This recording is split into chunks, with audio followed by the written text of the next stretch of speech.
Live tonight, movies with meaning. Got a couple of good ones. Dreamscape. We know that that was a really good movie from the 80s. Frailty, one of my favorites. Frailty had the breakout Otis, man.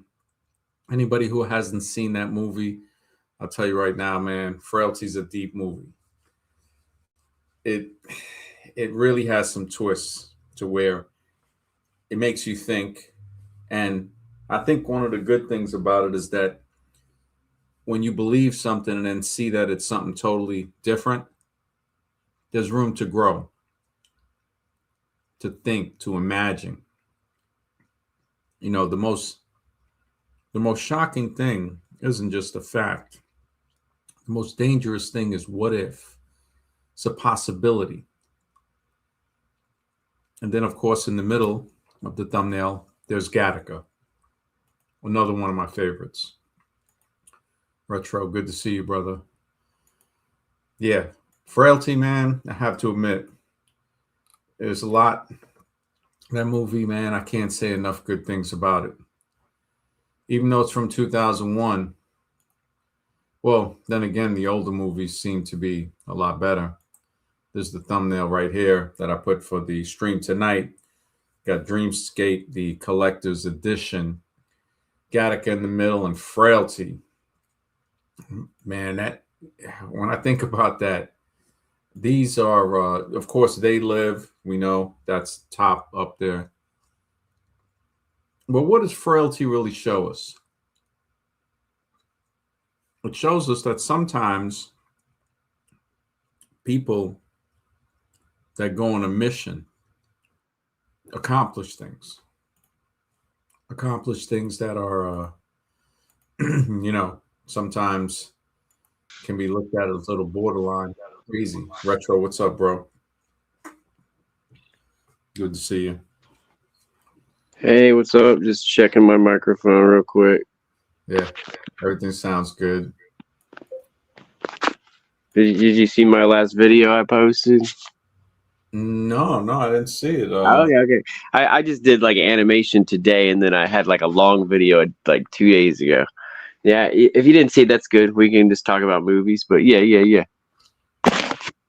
Yeah, I'll definitely check it, man. It's I checked that other one you did was pretty good, man. Definitely got some good effects on it. Any deep thoughts on any good movies that you know about? Hell yeah, movies are awesome, man. The animated version of Highlander is so good. Not the series now, the anime that's like kind of like a, done like the Dante's Inferno anime or whatever the other big budget ones were a few years ago. But Mm-hmm. yeah, Highlander, the anime was off the hook. It was so good. Well, I gotta check that out, man. So Swag, good. he's a deep anime. He keeps telling me I never saw the whole thing of Akira. He says it's really, really good. Yeah, I mean, you have to be in the mood for Akira, though. Highlander, it kind of grabs you and forces you to watch it. Once you got like 10, 15 minutes in Highlander, you cannot look away. Akira has its moments where it kind of drifts off into daydream world, but Akira feels like it's 4 hours, but it's like 2 hours and 25 minutes or something. Oh yeah, definitely. So I, Highlander episodes like what 40, 50 minutes? Oh, I think it's like I think it's like 90 minutes for the cartoon Okay. for Highlander. It's really good. I think it's called like it's got some special name, but you can find it on YouTube for free somewhere or somewhere else. So it's just like it's like it's Vengeance. It's like Highlander Vengeance something, and that's the anime one. Mm. Have you seen Paprika? Oh, that's one of my favorite animes. Well, that's Satoshi Kon. Yeah, it's very inspirational. Yeah. Yeah, that's a deep one, man. Yeah, I've probably seen that a dozen times. Yeah. Yeah, I got to check the whole thing. I saw pieces, but it looks really trippy, man. I've seen it on mushrooms and acid. I watched it on acid one time, but I just watched it again. Like right after it was over, I was like, again. Wow. I was like, yeah, because she brings the dreams into the real world and stuff. It's a machine that's kind of gone haywire. And the one lady that's kind of overused it, she's like the best at it, but that means she's gonna be the most fucked up by it because it has her dreams in it, meaning anybody that uses this dream therapy device, they're most susceptible to like it going haywire. I mean, even if they're the one not using it, that the whoever's using it is trying to like mess up reality. And the first people's realities are going to get messed up is the people's whose brain data are in the machine. Wow. So the movie's based on a machine that lets you bring dreams into reality? Yeah, it's a dream therapy machine, and it's like they think it's gonna like it's experimental. That's the whole point. They don't know what they're doing with it, but this one lady uses it for therapy, and she's got like a grant and she has kind of permission, but there's only like a few people that know how this thing works. There's like two guys on a team, and there's like another guy in the office, and there's like the head of the whole office like corporation thing, and she's like experimenting with it. It just so happens she's experimenting with a police officer and with the dream therapy. So when everything goes to shit, she has this police officer, by her side that knows she needs his help, even though everything's fucked up and they're all hallucinating and stuff. It's like, Wow. Wow. so, I've been checking a trippy one. I've been looking at pieces of it. Scavengers. Oh man, what was the name? Scavengers. I don't know that. Let me see if I can find it's. Yeah, I watch old anime, so like right now I got Master Mosquiton is what I'm into right now, but that's old, and Knights of Ramoon and Master Mosquiton. It's called Scavengers Reign, animated series. Really, really, it's like a story. I think it came from a short on YouTube, and these guys got a deal to make it in 09, I think. Oh yeah. Yeah, it's very odd.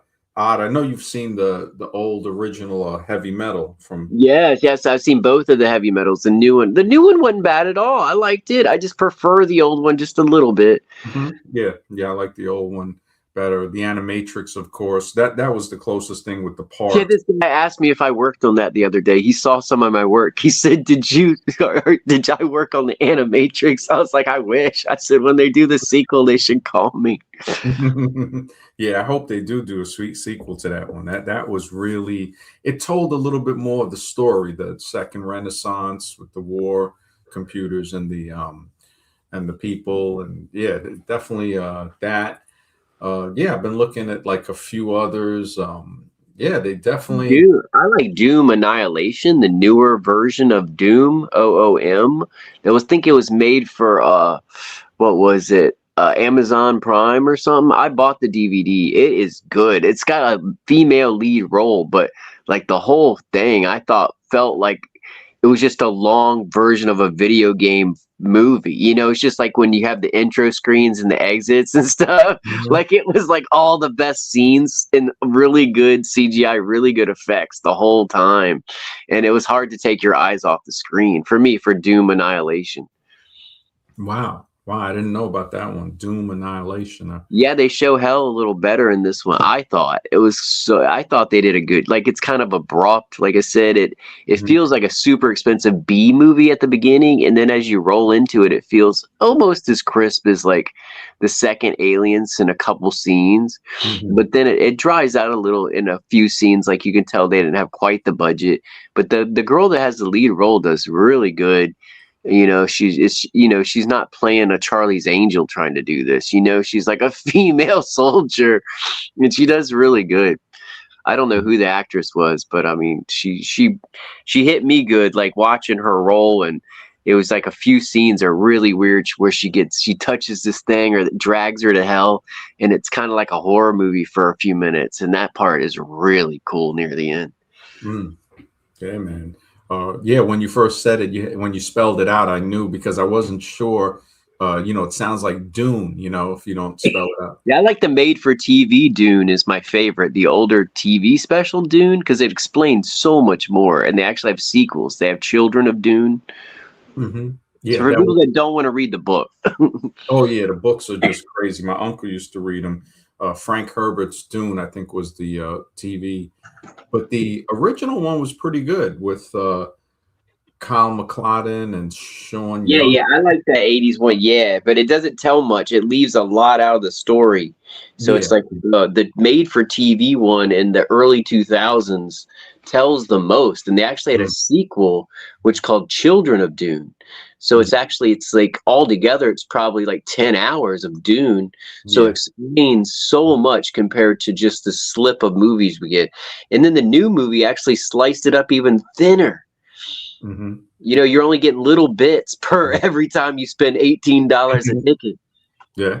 What'd you think of the Glass series with Glass, Split, and Unbreakable? I guess Unbreakable came out first with Bruce Willis and Samuel L. And then the second one was Split with the guy. Oh man, what's his He's not Mick, actually in the Children of Dune. That's the guy that plays one of the kids from the Dune family on the TV show. Yeah, he's in the X-Men. He's the young Dr. Xavier. I mhm, don't know his mhm. name, Yeah, I but yeah, forgot his name. yeah, I Mick think something. he's British or something. Yeah, it's not McVeigh. Yeah, it was. He's a man in Split. He acted. I mean, Yeah, he was like running on all fours, galloping and stuff. Yeah, yeah, yeah. His unbelievable. Yeah, neck muscles are bulging out like as big as a thigh. yeah. I was like, this guy is like Academy Award type stuff. And then part three was Glass. I guess the trilogy finished. I didn't know about it until this year, and I happened to just It's check. probably all because he never got the role as Harry Potter. He just became all these better things. Because Mhm. imagine he probably went for that same role, and if he had gotten it, he wouldn't have been this good of an actor. Yeah, yeah. He's got a really deep, really large range. Another one was Gattaca. I put Gattaca on the. Gattaca's almost too real. I love it though. Yeah, I've seen that probably like 7 times. Oh yeah, that movie, man. I really Frailty's actually pretty good, man. I saw that. I Yeah, yeah, yeah. I see demons. I see oh, demons. That one. he's like destroy. He was like God will blind them for us. I was like, wow, this is just. Then the He's radio show guy, and then the cops are after him. I see demons. yeah, yeah. It was really. I give it to him, man. Frailty. That movie had me with the McConaughey and the detective, the FBI. I said, this is a really deep, twisting movie. And Dreamscape, actually, I put that on the thumbnail because that was pretty Ooh. good from the 80s. Yeah, Uh, I need to see that again. But I was a movie buff ever since I was young with the VHS, But mhm. now, like, I got a job at a video store years ago, so I used to like take home 6 a night and huff them like fucking, spray paint full of cocaine breezes, and try to watch everything and be like, I can't do like I could watch like 2 movies and I'd have to bring back the rest. Yeah, I used to do the same thing when I would rent videotapes. I'd rent them and even have to pay a late fee and didn't get to see some. Same, because it over rent. I was like, I You want to see this, and this. know? Yeah, man, those are the days, man. That's because they give you a discount when it's like $1 off or more from all your movies if you rent like a third or fourth one, but then you have to like $6 in late fees later. Mhm. Yep, yep, definitely. Yeah, I, man, I I thought enjoyed. Iron Sky was pretty good for a comedy about the Nazis on the moon. They Mm, they did a lot to get that to the public. yeah, yeah, that. What was some of the other ones from the 90s had some pretty good ones, I have to admit. Equilibrium was pretty good about the medication with Christian Bale. They had to Yeah. take their dose every day.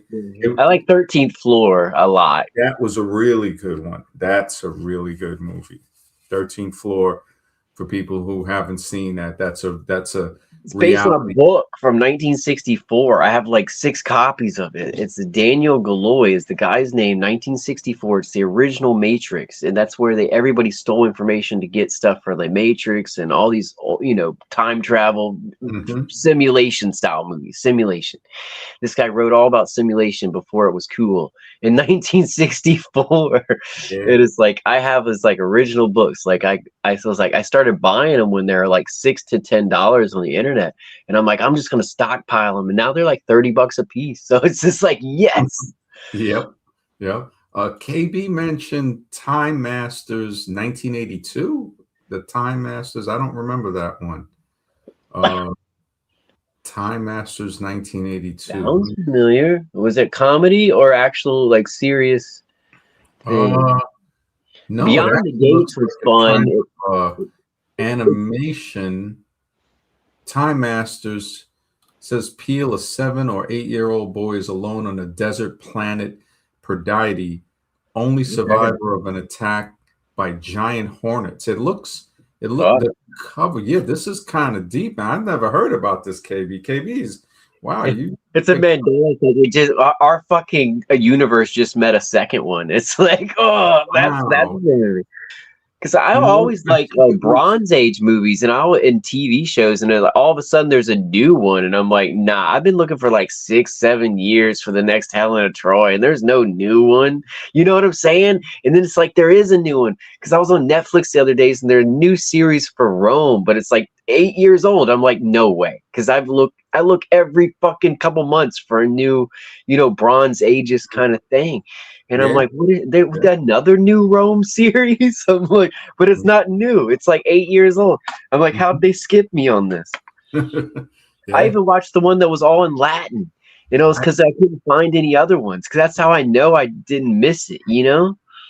mhm. I think Time Masters was originally in French. It says Les Maîtres du Temps, but I'm Oh, not sure. Yeah, this one, it looks pretty dope. It says, is Time Masters a good movie? Highly imaginative, designed by the graphic novelist Jean Giraud, aka Mobius. Oh, wow, the Mobius guy. That guy was an artist and a half. Time Masters is a fascinating piece of animated sci-fi from France that is well recommended for lovers of the genre and of the artist. KB, thank you, man. I gotta check Time Masters, man.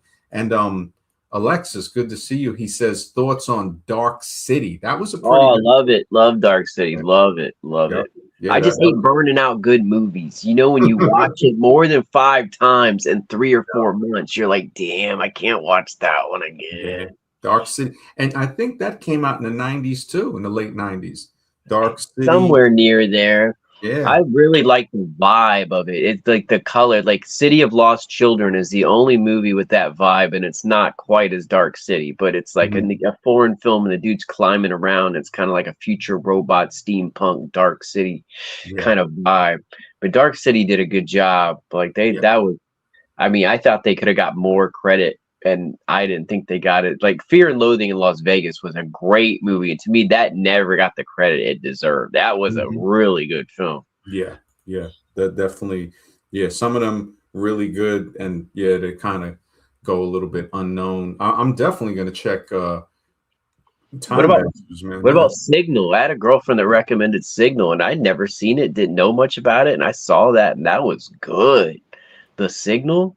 The Signal. That sounds familiar. I think I It's like saw these it. people driving near Area 51 and they think they're getting abducted and some weird shit happens and these other Okay. people get It has, abducted. yeah. Well, they have two of them, 2014 and 2007. I don't know what it's the one with the dude from the Matrix, Lawrence Oh, okay, Fishburne. yeah, that's the 2014 one. Yeah, I did see that, and it's got like a guy with the robotic parts. Yeah, what it says basically is Area 51 is where the aliens that's their spot. Mm, Like it's not that it's a base, it's like where the abductees have to stay because they've already been tainted. They make mhm. you live there on the base Yeah, if you've been tainted by the aliens because you're part alien now if they've abducted you. And it's hmm like these people have amnesia about where they're fucking going and what's going on, and they all live basically on Area 51 because they're all not human anymore. But because the aliens have been messing with them, and the aliens act like government officials visiting their house. yeah, yeah. I I like the remember. premise of that. I like the reverse scenario that Area 51 is actually run by the aliens, which are really confused about the human Yeah, race. that's actually a really good twist to it. Lexus says the Truman Show. It's all a show. They were telling us straight to our face, and people take it as entertainment. Yeah, yeah. The Truman Show was pretty deep, man. It's Yeah. shows us. Yeah. Just actually wrote a book last week. And I'm wondering how to sell that shit. But I'm gonna go ahead and like just make it a little more in depth and then like get a paperback couple copies, and then figure out what to do, because then hmm I'll have a hard copy so I don't have to worry about something disappearing or something. Yeah, yeah. Are you going to publish it on Amazon to get the print on Yeah, demand? I was looking at the Lulu one Mm-hmm. because I think it actually helps more. I'm not experienced that, but I've had friends try different things, and I mean, to these day and age, self-publishing kind of is the way, and then ebooks if you want to give it away. So Mm-hmm. it's like, if you want everybody to have it, make it an ebook. If you want you to have it, just self-publish it. Yeah, yeah. Well, And on then sell it Amazon, to your friends and just add a $10, give them a fucking dime bag or something. Or something, add something to it. yeah, I published a paperback on Amazon. You can publish the hardcover too. I did that before, and an ebook. So there's four ways too. You can do the audio too, but I haven't done that yet.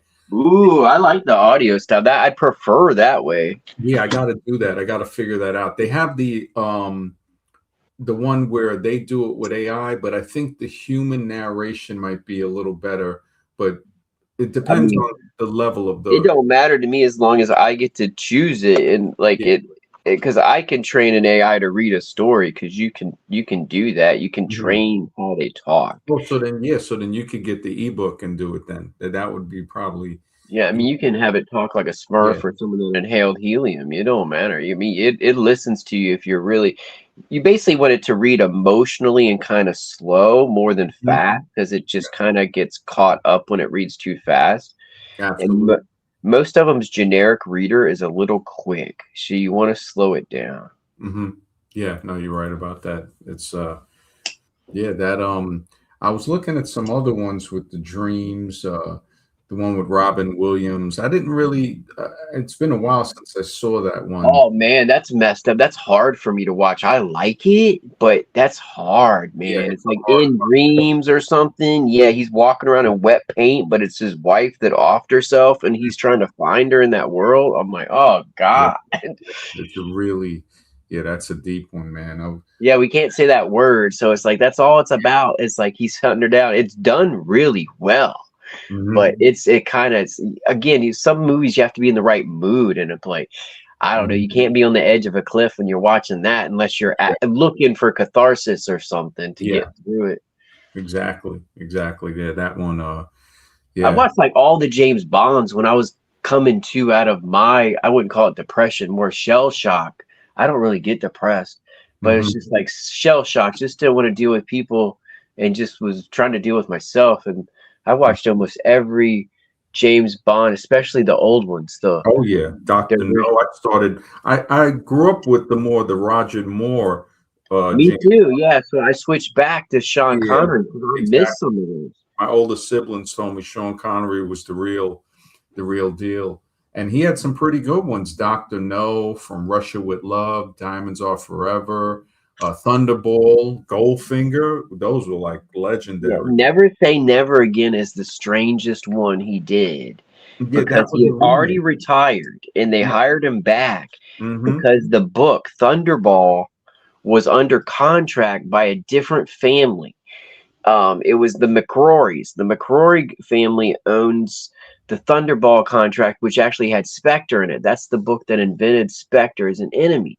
Oh. And the Broccoli family actually owned everything else because friggin' the guy Ian Fleming, after his movie, he tried to make a movie and it just never even got off the ground when he signed some stuff with the other people.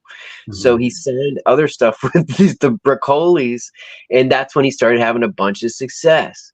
Hmm. But Sean Connery, they grabbed him for Thunderball and Never Say Never Again, which actually were non-Broccoli movies. Those are the McCrory. Hmm. That's like one of the best friends of Ian Fleming that was also in the British military with them, that actually bought him that house in Jamaica that's called Goldeneye that he wrote most of these stories from. And Wow. yeah, and it's all weird because McCrory is like the friend that tried to get him into movies but failed, but finally got two movies made, and he used Sean Connery. And then they finally at the end, that's when they sold. It was a lot of debate to Hmm. sell the whole Spectre thing and let the other family use that name in the movies as Yeah. Spectre. and Yeah, that's that what one, took a while. I'd like to thank T-Raf, brother. Thank you for the support, man. He says, off topic, have you heard about that tick bite where people become allergic to meat and dairy? Yeah. It's the bullseye tick or something they call it. The Yeah, Lone Star. Lone Star tick. Yeah. By a certain type of tick. Yes, the Lone Star tick. There's a lot of conspiracy you talk. got Rocky Mountain spotted fever and the Yeah, well, Lyme they disease have with one. that And then one. there's one that gives you both out here. It's just like the Yeah, wood tick.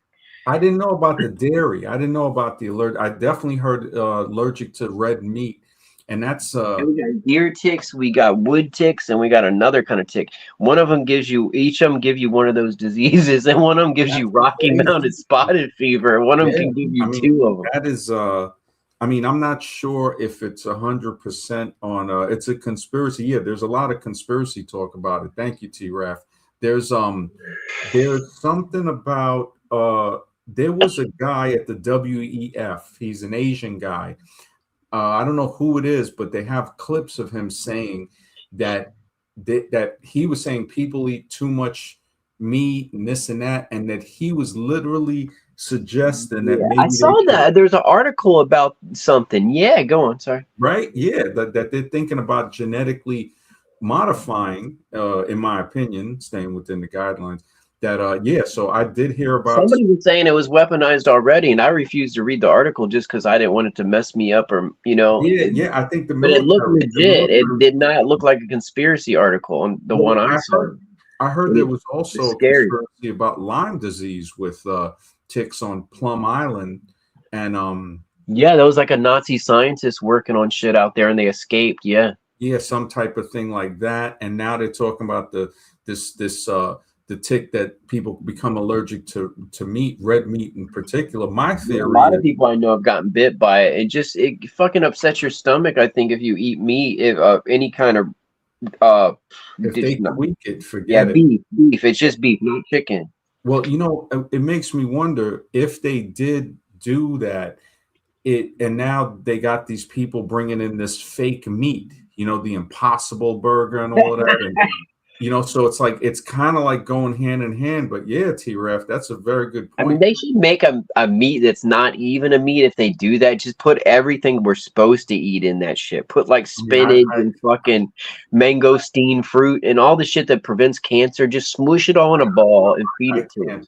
I can't trust them. I mean, I can never. You never know what they're gonna put in it. Well, we were talking about James Bond, and the Thunderball movie was the old one that he did with the other family, and then Never Say Never Again. Never Say Yeah, Never Again is yeah, that was weird the because remake, right? Of yeah, Thunder. he was already retired, Sean Connery. Yeah. The other guy was already doing them, the Roger Moore, Yep. and they hired him back, and he's like Kim Basinger. But guess whose boat they use in that movie? Whose vote? That's Trump's boat after Adnan Khashoggi sells it to him after the Ali North Contra, What? Iran Contra shit. That guy went bankrupt from that shit and some other stuff. That was his boat, the arms dealer, Khashoggi's uncle. Wow. Yeah, Holy smokes, man. the big boat in that movie. Holy smokes. And these rich people like to show off, and then Trump bought it at people trade boats because you can sell them offshore. That's why you don't have to pay taxes on them. Oh, man. I tell you, man, the more you know. KB says Tenet 2019. I haven't heard of that one. Highly esoteric, embedded with polyglot symbolism. Let me look that. And Ford said 333. Have you checked EMP 333 days? It's about an electromagnetic pulse weapon. Network's my favorite movie of all time because it's like the best political fucking signal I've ever heard. Really? Like, You heard about 333? Yeah, I didn't heard about this one. And the EMP. I'm saying Network, the movie from 1976. That's my favorite of all time. Network is amazing. Network is a classic, man. That's a classic art. Yeah. I mean, because it's the most truth in one movie. Yeah. This one here, 333. Thank you, Fords. Videodrome is up there in my top 5 for sure. Videodrome. Oh my god, I love it. Yeah, Videodrome with James Woods, right? Yeah, and Blondie. That's Blondie with brown hair. Yeah, that was really good. Videodrome is a really good, freaky. Yeah, it tells you what can happen to your mind from brainwashing yourself with what you choose, Yeah.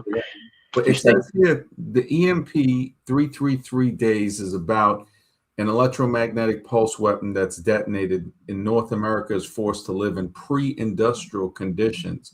Anything electrical is useless, creating anarchy, and people fight for themselves. Why? Wow, this might be a pretty deep movie. And then I got to check Tenant 2019. I got to look that one up. The Oh, Box and the Recruit are closest to my life, besides like some comedy. Tomorrowland. Wait, he threw 333 up in the chat. So what were you throwing it in there for? I thought you that's Forged in the Flesh. Yeah. Oh, he didn't know it was a movie? Wow. Because I looked it up. I didn't know what you were. I didn't know either. Oh, he just throw it up all the time. Yeah, bro. And you know, Three. there's no coincidence. Is it 333? Yeah, because I was saying to myself, let me type it in as you guys are throwing the movies in there. I'm Upgrade. I didn't see that, but is that with oh man, he played in Yeah, I saw Upgrade. It's been a while, but I saw that. I thought or is that Limitless. They turned Limitless into a TV show or something. Oh yeah, I remember that with the pill.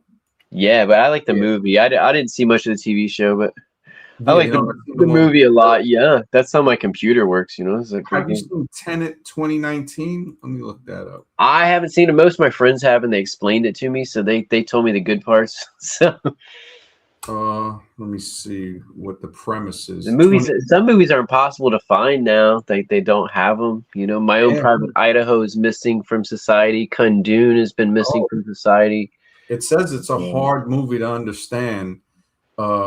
Considered one of the most confusing movies of recent times, with highly complex, non-linear storytelling that requires viewers to think about time. Twilight of the Ice Nymphs doesn't exist anymore. So time's flowing backwards and forwards. I remember reading about this, but I didn't look at it, man. Thanks, KB. That's wow, that's a deep one. Yeah, Forge, man. If you check 333 looks like it's called EMP 333. So that's what popped up when I typed it in, EMP 333. Even Parallax View, 1974. Wild Moms, that's a TV show. That shit is so good. Oh, you remember Parallax View? Bruce Willis, that Surrogates show? Surrogates. Oh my God. Surrogates is so good. Yeah, Surrogates was deep. Oh God, that was good. Yeah. Yeah, Surrogates was a good one. That's definitely my top 15. Surrogates. Yeah. The Parallax View. I'm checking it right now. I'm looking it up with Warren Beatty. A political thriller. Wow, man, KB is pulling them up, man. This is wow. Yeah, 3 is the magic number, as they say. You're right about that, Forge. 3 is the magic number. I remember that song as a kid. On the 12 Monkeys. I love 12 Monkeys. That was a good one. 12 Monkeys with Brad Pitt, and Bruce Willis. Yeah, wow. Yeah, Bruce Willis, he's disappeared. I mean, they say he has the phantasma stuff. He can't talk no more or whatever. Oh man, that's I tell you, more words and stuff. He played. I guess one of his last movies was this Unbreakable series, because 20 years later, almost, that's when they just finished the. I think it was 2019. When he did Glass and the final scene where he's fighting with the guy from the X-Men. I forgot his name, man. Let me see. Split, because that movie Split is a that's a deep movie. I love The Beach. Yeah, so I'm not big on DiCaprio films, but The Beach was good. The Beach was pretty good. Yeah, I remember that film. James McAvoy, that's his name. McAvoy, yeah. McAvoy is deep, man. He is that guy. And Anna Taylor-Joy, she was in it. She played the girl in it. Really good. I'd wifey her in a minute if I could. Yeah, she's definitely. Split. It says yes, you should absolutely watch Split before Glass. Glass was okay. Split was a deep movie. All of them were good. All of them were good. I have to admit. Split. The thing I liked about Split and Glass, I'm not sure which one it was, but he says give ourselves the permission to be superheroes. We need to, because sometimes our own mind will limit us, and we have that superhero in it. And the good thing that I liked about Split and Glass was showing that the mind can actually change things. Like when he believed, like the power of belief, actually Yeah. he believed that he could become and transform into the beast. That when his neck muscles were bulging, and she shot him twice with a shotgun, and it didn't penetrate the skin. And like later in the movie, you see him looking in the mirror, like, wow, all happy, like, it didn't break the skin. And he also bent steel bars to try to get to her. And again, climbing the walls, running on all fours. I mean, and then Bruce Willis, his power was he was invincible, but his weakness was water. Ah, So yeah, I didn't get that far. I liked the Invincible was pretty good. With the first one with Willis, I liked it, but yeah, it was kind of slow. yeah, it was very slow compared to the other one. He had a traumatic. Some kids had bullied him in a pool, and they had to resuscitate him. I think they were holding him underwater. So his fear of the water, that's his only weakness. That's how they killed him in the end of Glass. And then Samuel L. He's Mr. Glass because his bones were fragile, and he had like 90 something breaks throughout his life. Like when he was born, his bone, just the pressure of him being born broke bones on him. So, but he was born with like a super intelligence.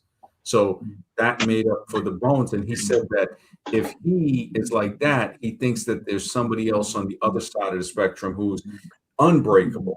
And that's when he found Bruce Willis.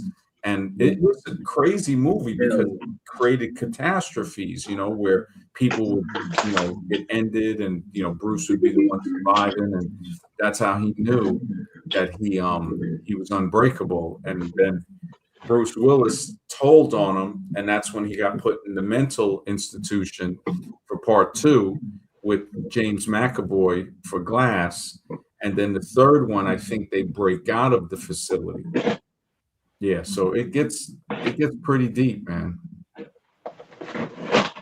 Here, I'll just, when you're ready, just unmute because of the background noise.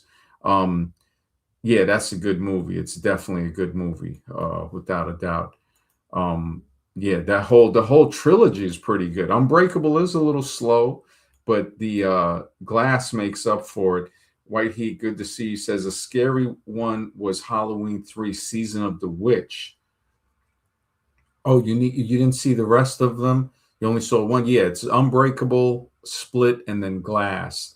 Let me look this one up. Halloween Season of the Witch 3. Let me see. Halloween Season of the Witch. Halloween 3. Oh, okay. That's the one with Michael. Okay, I see what you're saying.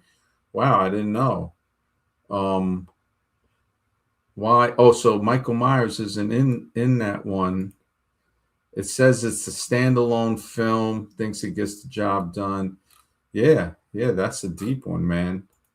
That's definitely a deep one. Yeah, Branded. No one talks about that movie. I think it was around 2012. Branded. That was a Brandon. good movie. Yeah, it's like a marketing guy that loses his mind and finds this part in the Bible that changes him about marketing, and it's a beautiful movie. Really? Wow. It says set in a dystopian future where corporate brands have created a disillusioned population. Once man effort to unlock the truth behind conspiracy will lead. Wow. Yeah, this is Yeah, so it's like McDonald starts eating his kid. It's like this creature grows out of this fucking building that looks like a McDonald's balloon, and it looks alive, and it starts attaching it to his kid, and it won't let go.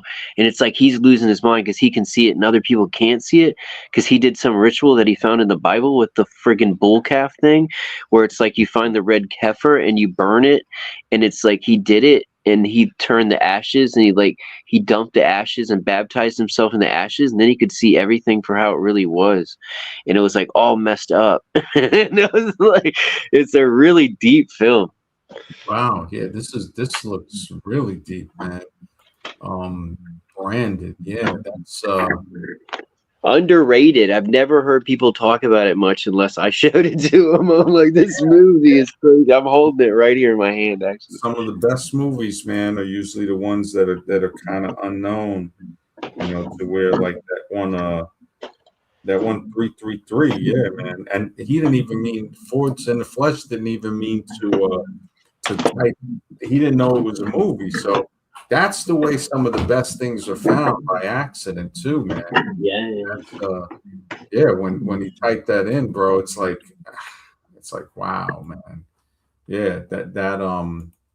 So we got that. We got Split. There was a couple of others. Equilibrium we mentioned. Um, what was some of the other ones? Well, of course, The Matrix from '99. Equilibrium came out around the same time. Gattaca came out a year or two before that. The Believers was pretty good with Martin Sheen from the '80s, late '80s, I think '88. And let me see some of the '90s movies had some really deep one, man. I have to admit Gattaca was one of my favorites. I have to admit, you know, just Jumanji again with the power of the imagination of just those imaginative storytelling type movies are really they're amazing. I mean, Ants was a good one too. If that's I think yeah, Ants. With the premise of getting rid of a bully, which were the grasshoppers bullying them. 6 Days of Condor. Let me look that up and see if and I what was always the like the second. I like Time Cop, but the story is just the story. It's like the senator dude. But the second Time Cop is so much crazier. It's like his dad is like the weird mathematician, astrophysics or something teacher, and this other dude was sitting in his class, and there's this big time loop about the dude coming back to class.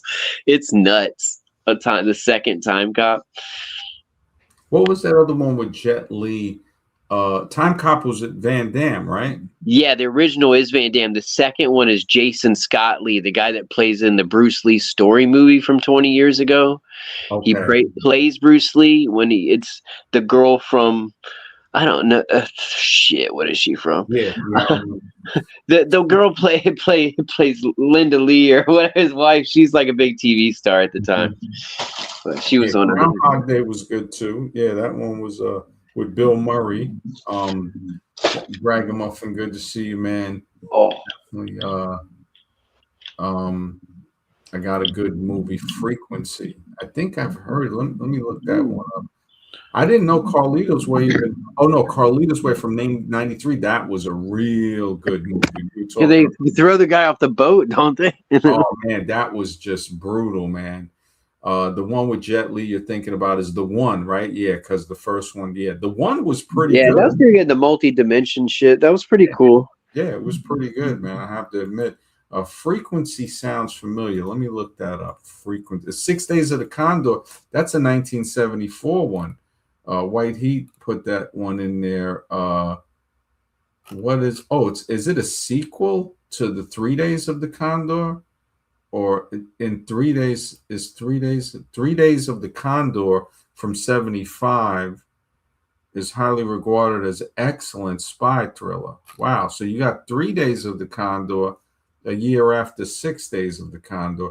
I don't even know about that. It's based on a real CIA department that analyzed spy novels for intelligence. The plot after returning his colleagues, they find them murdered.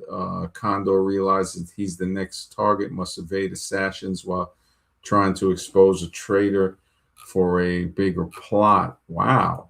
Wow, I didn't know about that one, man. Taps, yep, I remember that one with George C. Scott. There was that other one, Firestarter, too, with George C. Scott in it. Lord of Illusions. There's one for you. Yeah. With Scott Bakula from the Star Trek series. Yep, that was a good one. Lord of Illusions with Bakula.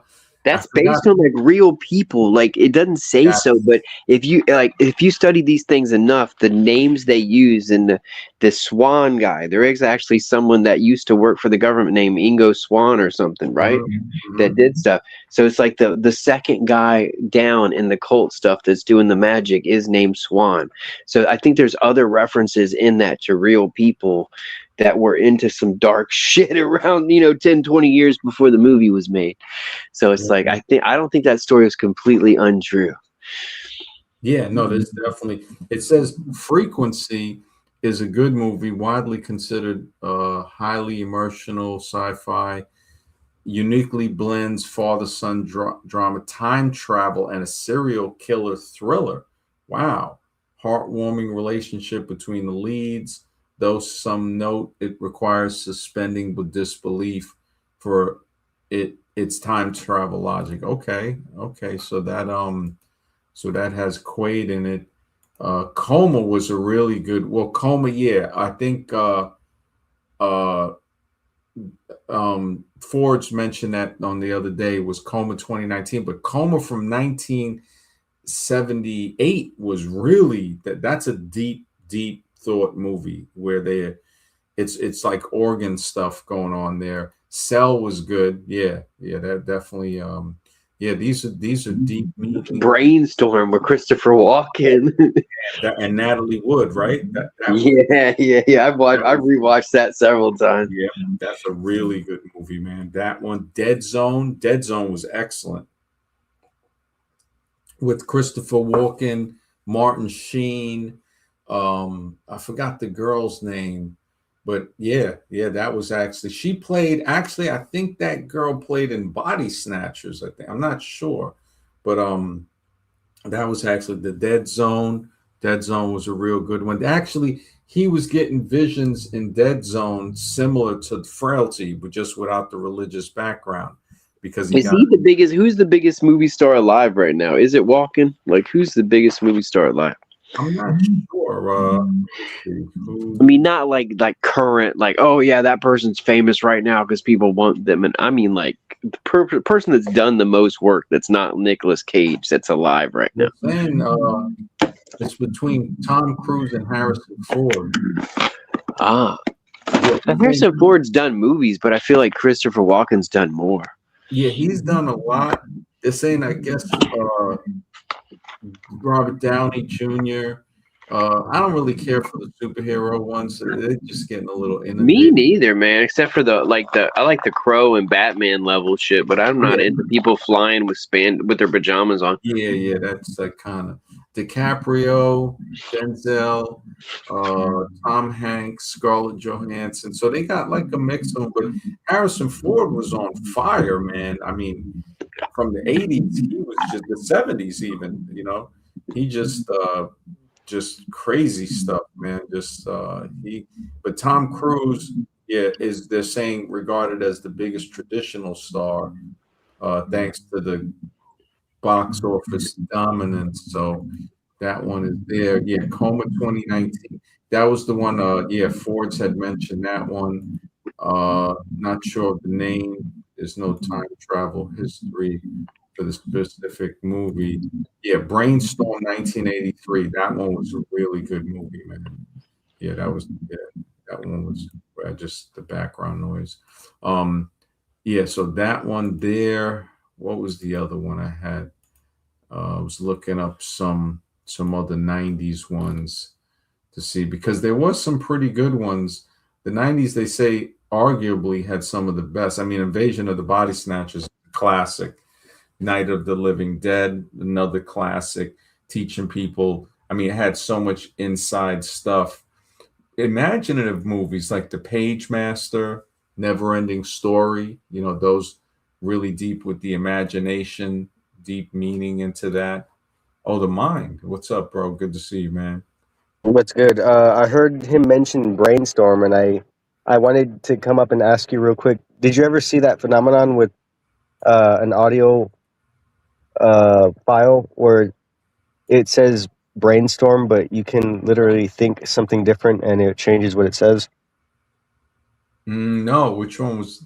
No, yeah, I didn't. Well, it's literally called Brainstorm. If you Yeah, look I've up, seen it. I've seen it. I know what you're talking about. It's like 2 or 3 words, and it changes what you think. Yeah, yeah, yeah. yeah. So literally, let's talk about how real quick how what is that thing called where you say a word and then it's directly related to like the sound. Uh, is it a synonym or no? I There's hold on. homonym and synonym. Synonym. Oh my Yeah, God, no! I can't believe how. a word that's related to a sound. No, not related to a sound. It's just when when you say like if I say Steven, those are 2 syllables, right? Mm-hmm. Um, do you think you could mishear an extra syllable, or with an with an audio illusion, you can make another syllable appear or disappear by hearing the same word? Mm, not sure. I mean, it's like, yeah, I'm not too sure about that. Like if I Uh, say hello, do you think there's any way you could hear hello, low, or like 3 syllables when there's obviously only 2 syllables? not that I know of. Not that I know of.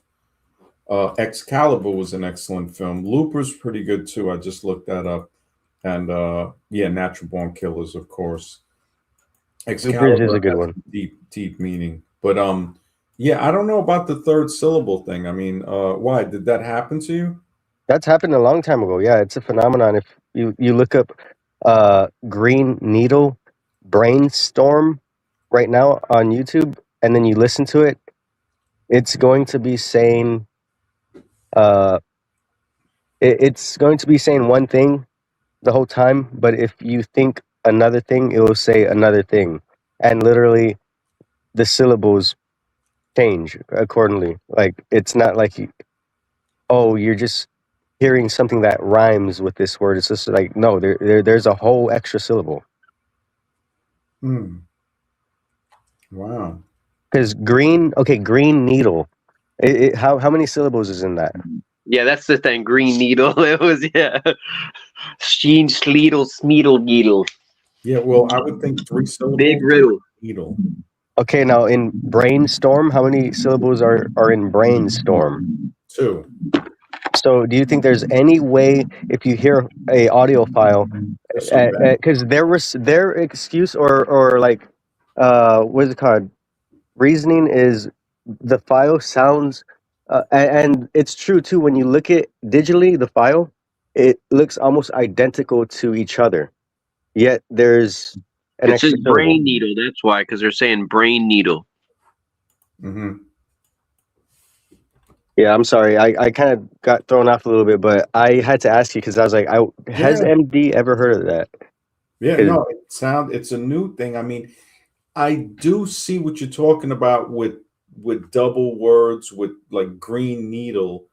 Like it could, like when you think about it, needle, the way it's said, the syllables kind of blend, needle. Or, there are words like that. That's a very good point. Um, I just looked up Requiem for a Dream. Yeah, that's a deep one too, man. Oh, I Um, can't stand that movie. It's terrible. Oh Which God. one? let me see. Requiem for a Dream. The guy loses his arm from shoving needles in it. Oh, Oh, okay. this is a different one. Yeah, I didn't know. Devastating loss of human potential. Wow. Uh, hmm. Yeah, if you want to be traumatized, watch it. Yeah, no, I don't want to be traumatized. Turn on the inner. I like more like movies like Gattaca, Frailty, The Dead Zone. I mean, I wonder if there's any version of They Live, like a movie like that that's more modern. Yeah, Forrest Gump. That movie is so black pilled. I mean, we saw what happened with Jenny. We saw what, I mean, really deep. Yeah, that's like holy smokes. Forrest Gump has a lot of black pill stuff in it. Uh, Scanner Darkly, yes, that has some depth to it, man.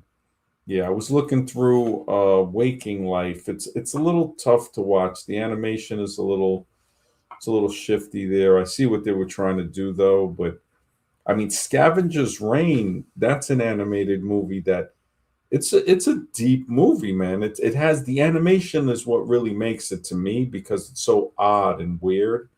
But it's not the best, but as far as animation goes, uh what was it? Flight of Dragons. I think that's from either the late 70s or the 80s. That's an animated movie that's pretty deep. Lord of the Rings, that one is the animated version. Return of the King, The Hobbit. Those are those are some pretty deep ones. As well as there's a lot of them too. Street Fight, Fritz the Cat, Fire and Ice. Fire and Ice is yeah, that's very rotoscope type of stuff. Oh yeah, I seen that one. That one's good. Yeah, that one. Yeah, Discworld. huh? The Discworld. Yeah, Discworld. Yeah, that was I think Josh Kirby used to do art. He did the one with Discworld. Whole different I gotta check that one that KB talked about with the in the beginning he had mentioned it's a animated one. Yeah, that one. Hook. So Hook, that's the Peter Pan. I think it was saying that Peter Pan was the bad guy and Captain Hook was actually the good guy. I'm not sure if that was the one because there is a theory of that I read that too. I thought that was kind of funny. right? Yeah, I was like, holy smokes, man. Some of the stuff and Yeah, it depends on who you think authority and who you think is right, kind of thing. yeah, exactly. And it was like they were saying that Peter Pan were like stealing the kids so he could stay young forever. Or another thing was, Yeah, I've heard that. yeah, the original thing was Peter Pan had died at 12, and that's why he never grew old. So there's a Well, lot with the original story. The original story of Pinocchio said that he wasn't a good puppet, and they hung him at the end of it. I don't know if they burned him, but I know they hung him.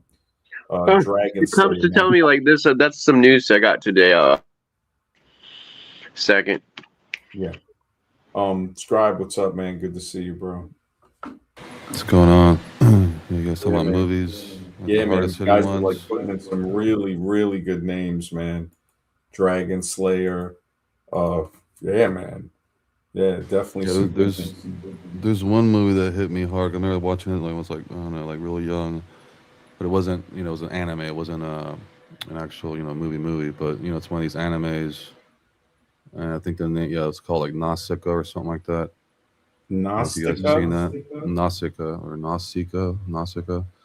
It's about this girl that it's like, I guess it takes place in I guess the equivalent of what around like 1800 or something like that, where it's like this nomadic thing where they're in the desert and they're living like nomadic tribes, and then Oh, there's Nausicaa of the Valley of the Wind, so yeah, that one, yeah, that 1984. is Wow. so deep. That movie is so deep because I remember watching it as a kid, and even then I had a feeling of because it would show like this other group coming in, basically like an avatar, this evil group, whatever you want to call this thing, came in and starts messing with these giant worm things. Like these giant worm things that they're like 100 foot long, probably longer, and they La have like Blue armor.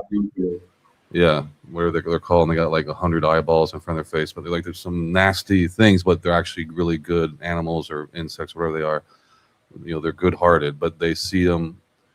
This group, obviously, since they're destroying the trees and the wildlife and destroying, pollution, and everything else, these things don't like that, and they'll come in and just destroy stuff.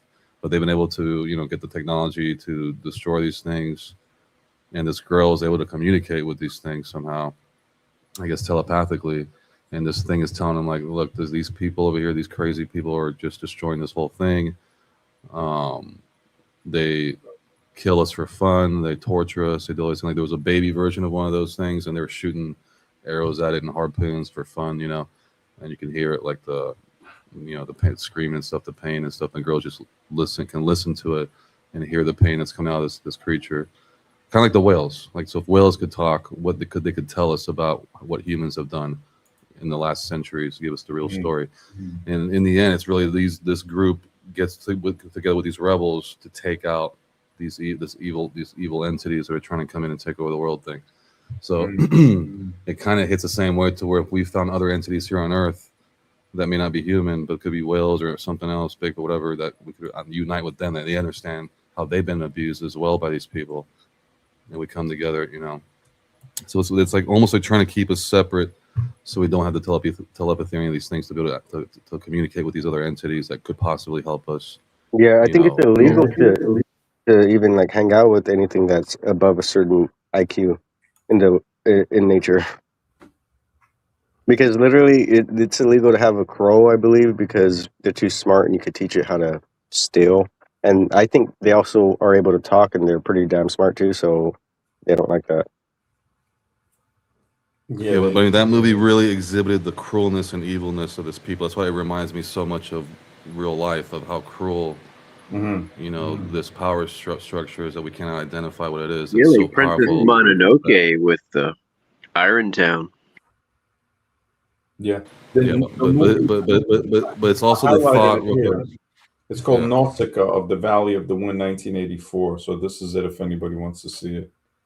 Yeah. Get it, Scribe. What are you saying? Incredible movie, yeah, incredible movie, because it hit me. It hit me hard because I watched it later when I was older, and I remember, you know, after I studied the whole thing with the 9/11 thing and all this other stuff, to where it showed how evil these people were, how they treated these, you know, these worm things that were actually good, like you know, like she was able to talk to them, speak with them. And you find out these creatures are actually good creatures. They don't want all this madness going on, and they're being tortured and destroyed by this evil group.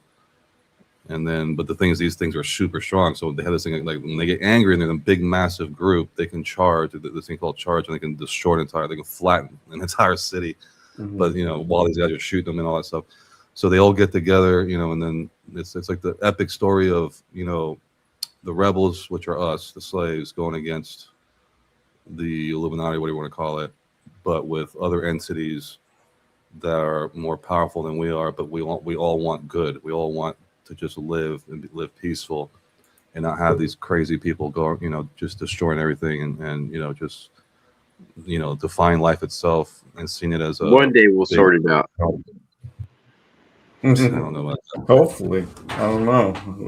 Everybody's homework assignment: go home, find the outer limits. I think it's free on YouTube, and watch Valerie 23, and then come back. Oh yeah, Outer Limits. I got a couple wrenches out. I'm working on it right now.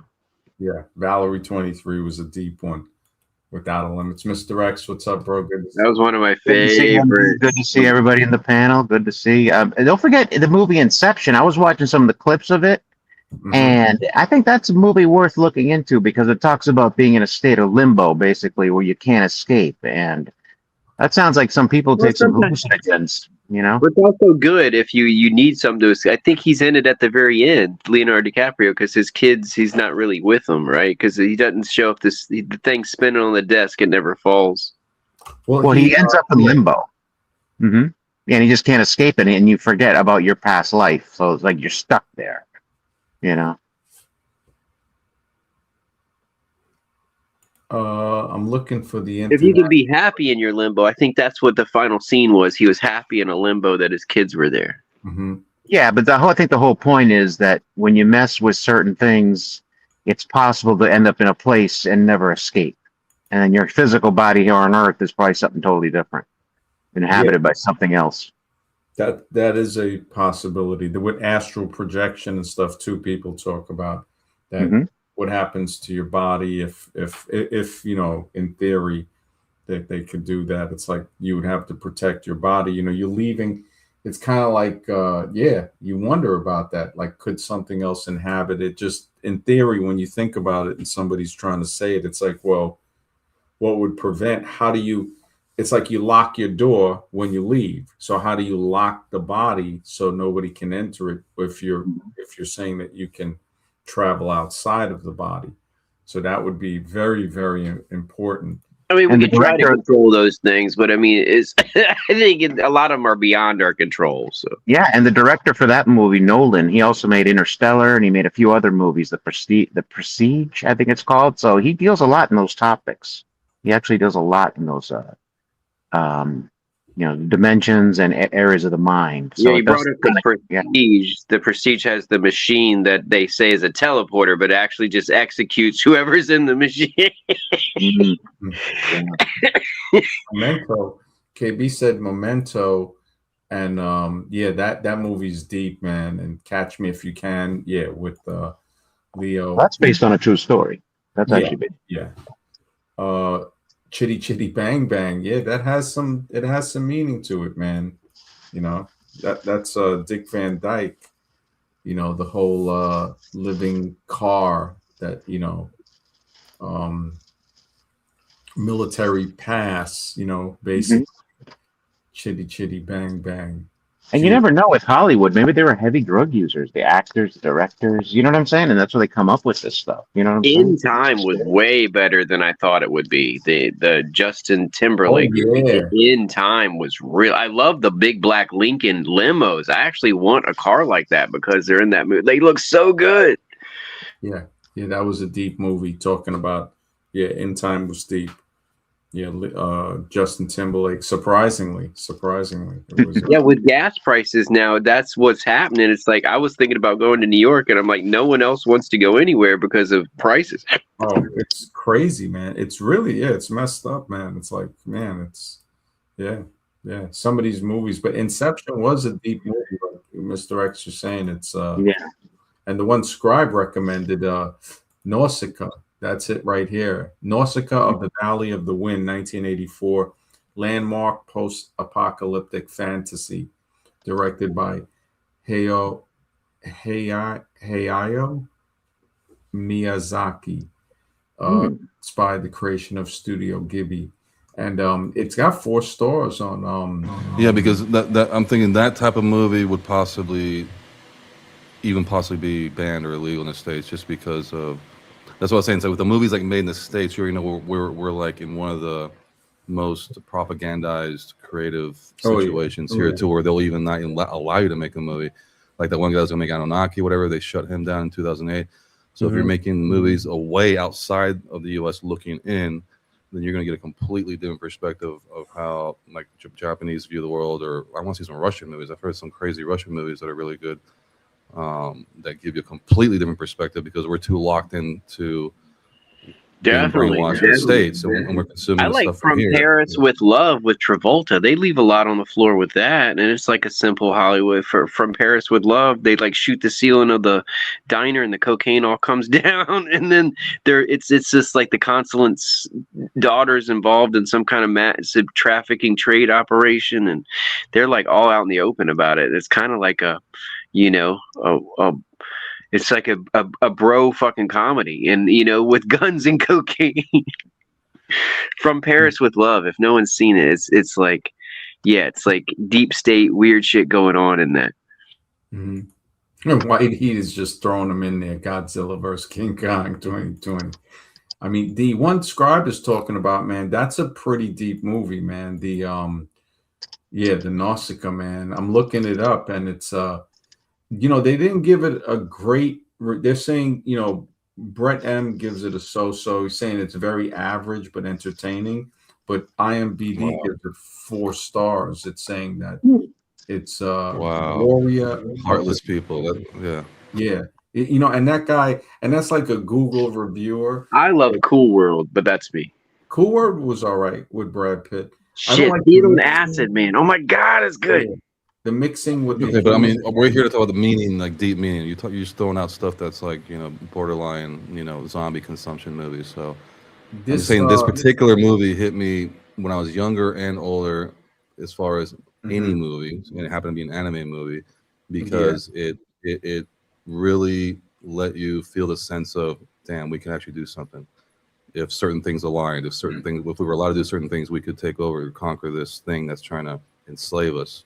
And even as a small kid, I saw that. I remember, why am I being forced in religion? Why I have to go to Sunday school? Why do I have to do this? Why do I do that? I'm being forced to do stuff I don't like doing. And I see this movie, and it's like, yeah, man, I'm with those things, those big worm things, because they're tired of this bullshit too. So it's like other entities are tired of this thing that's coming in doing this to us, and everyone else, the animals, everything. And I'm like, you know what? That's the message. That should be the message, but they don't want that message from the States, and they're not going to make a movie like that ever. because it's a unification of not just humans but other species that come together to take over this bad, evil thing. And I think that's the most beautiful thing, that we could understand when we can understand the pain of, let's say, the whales and what they're going through, and we're able to communicate with them telepathically. They could tell stories hundreds of years ago that we've done to them that we didn't know about, and come together as a hive mind and do something about it. I mean, that's awesome. Yeah. No, it says here. I own the third Dungeons and Dragons, dude. That's like a fucking epic on its own just to find it. Yeah. You gotta chill on the language. Yeah, try to chill on the language. Yeah, we try to the F word and stuff. I don't know if I'll be able to monetize this early. Yeah, we gotta be careful. Say. Hey, what do you guys think about Interstellar? What do you think about Interstellar? I know that's kind of mainstream. I'm sorry, it's after hours. I think the after hours shows, I get confused. No, it's okay. Interstellar was pretty good. Contagion was good too.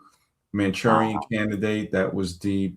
AI, You know what I think they were talking about in Interstellar when he was, seeing his life in the past? I think that was the fourth dimension when he was like, floating in space and then was able to see his daughter. That was the fourth. You could move forward and backward into time. You weren't bound by time anymore. Yeah. What's the Ben Affleck movie where they got the weird sludge under the city from ancient Aztecs? That's really good. It's like takes over a whole town. And it's like a chemical outbreak, and they call some people, but it's a sheriff and like a couple people in town that have to survive it until the hazmat people get eaten pretty quickly when they show up. And it's some kind of ancient sludge that takes on life forms. It's like like an amoeba oil residue that actually picks up life. It doesn't actually have one of its own, and it like absorbs things around it. So our fears of what God and the devil are, it picks up. That's kind of deep. Yeah, that whole premise of the fact that it can pick up our fears and stuff. Yeah, I have to look up the title. I'll do it off air. I'm going to mute.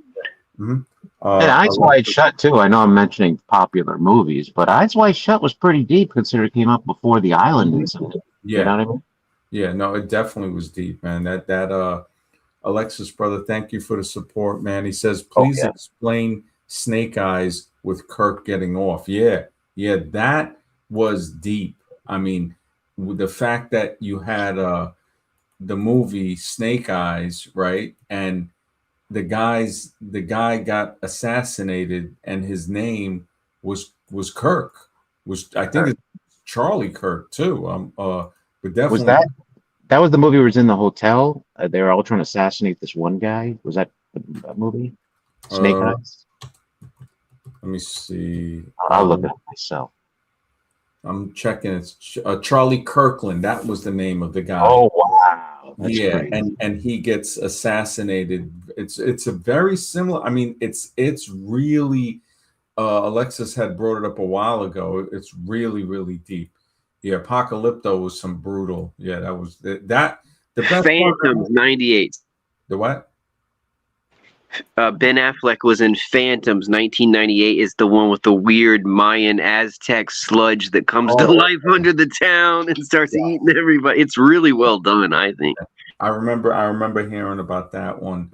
That was a Brian De Palma film, Snake Eyes. And he made Scarface. He made all the Carlito's Ways. He made all those movies. The movie Scribe mentioned, though, I mean, that's a really deep movie.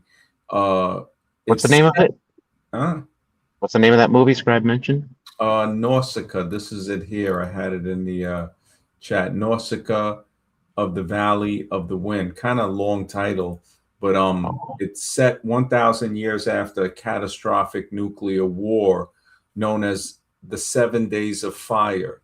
Human civilization is on the brink of collapse. Survivors live on the fringes of a sprawling, toxic jungle filled with massive mutant insects. Wow. The story follows Nausicaa, the pacifist and deeply empathic princess of the peaceful Valley of the Wind, who strives to understand the poisoned ecosystem and prevent neighboring kingdoms from using ancient destructive weapons to wipe out the jungle. That's a deep plot, man. This is movies with meaning. This is a deep. The reviews, while it was released prior to the official formation of Studio Ghibli, It is universally considered part of the Ghibli canon and is routinely celebrated as one of the greatest animated films of all time. Wow. Scribe is dropping it. Yeah. Wow. I didn't even know about this one. The canon. No, it'll actually kind of tear you up when you see how abused those worm things are, like the way they show, like they're shooting them, they're like just completely abusing them and torturing them. This And this is girl can like, yeah, it's crazy, man. Yeah, I gotta Really, check it'll it really out. hit you hard. Yeah. Animated films of all time. The greatest and one of the greatest animated films of all time. Holy smoke. It holds strong approval across major platforms, praised for its breathtaking hand-drawn animation, profound environmental message, and strong female lead. For a look at the beautifully animated sequences and iconic world launch. All right, it has a thing. I can't believe this other Google review, man, try to say it was average, man. That's I bet you that was the anti guys, like the like the Yep, mainstream morons who just exactly. don't Have y'all understand. seen? Yeah. Have y'all seen Demonic? It's the same guy that did. I think Blomkamp, the guy that did the alien movie where they're all stuck eating the cat food. Yeah, I think that sounds familiar. The cat food kind of Yeah, that's a different. That's yeah, like Area 29 or whatever the frick that's yeah. called. But No, demonic has I think I did. White Demonic Noise. actually is really good. It's like this lady's mom is like they're doing some new therapy on her, and they want the daughter to talk to her in VR, and she's hurt or in a coma, but she killed a bunch of people or something, and it's like really weird because the mom got possessed at the convent or the place she was at, the asylum or something. They do a really good job. It was creepy. It was creepy. All right, Yeah, I'll just say that. I think I do remember parts of that. White Noise. The crazy thing, the White Noise was related to the train thing in Ohio. It was made like a year or two prior with people from the town, East Palestine, and about a train derailment. And that's a deep one, Alexis. That's a deep one. Well, it's called a hypersigil when you do something and you project it into reality and then it becomes real. And I think that's the top line of magic that the billionaire class do and make movies that they want to make and use people they want to use. And that's what they're all doing for their own benefit is what I figured out. It's called a hypersigil. Or is it just conditioning? Is it just conditioning? Yeah. No, it's a hypersigil. Or it could be that they planned it. Conditioning takes too long. They might have planned it in advance. That's another possibility. Yeah. The Abyss, GP Man says, came out in '89. Yeah, watch the director's cut. It's got more of the Cold War in it. Yeah, The Abyss was a good one. TH 1138. That's a deep movie with with the hologram guy, and they take that car through the tunnel, and they're in a prison with no walls, and they finally see the daylight at the end. I think it's Robert Duvall. Scribe, you got to watch Time Master. Yeah, KB and thank you for putting this in there again, KB, because I wanted to scroll back and highlight it. Time Masters 1982. It took nearly a decade to produce it. The Mobius dude kept clashing with the anime team. Topics like time storms, temporal pincers, telepathy. This is I got to check this too, man. This is a deep movie, brother Ali. Good to see you, man. Always a pleasure, brother. Always, man. Yeah, that's a deep. Yeah, this one I got to check the one. Existence, guys. If you haven't seen Existence, it's that video game that's made out of the amphibian parts they hook into their spinal cords. It's so good. Let me try Time. Yeah, I was trying to see time. I don't see it must be called something. Time Masters 1982 film because it's a French film called Las Méatrices du Temps, but I think it's also produced in English, aka Time Masters. But if you put it's the Masters of Time 1982 or Time Masters 1982, it pops up. It's got a picture of a guy with like angel wings, and the artist, the Mobius artist, is off the handle because I remember that artist. He's got a very very different style. Let me see if it has a little bit, a synopsis. So it was also German. Let me see.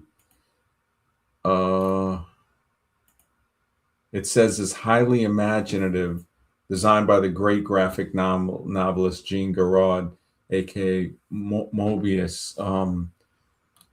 I'm just seeing if it's got anything else on it that's pretty good. I guess because it's a different language too. So that's another one. Sons of God, good to see you. He says, Watership Down. Yeah, that's a brilliant animation. That's a brutal film too. Brutal animation with rabbits straight going kill a rabbit, man.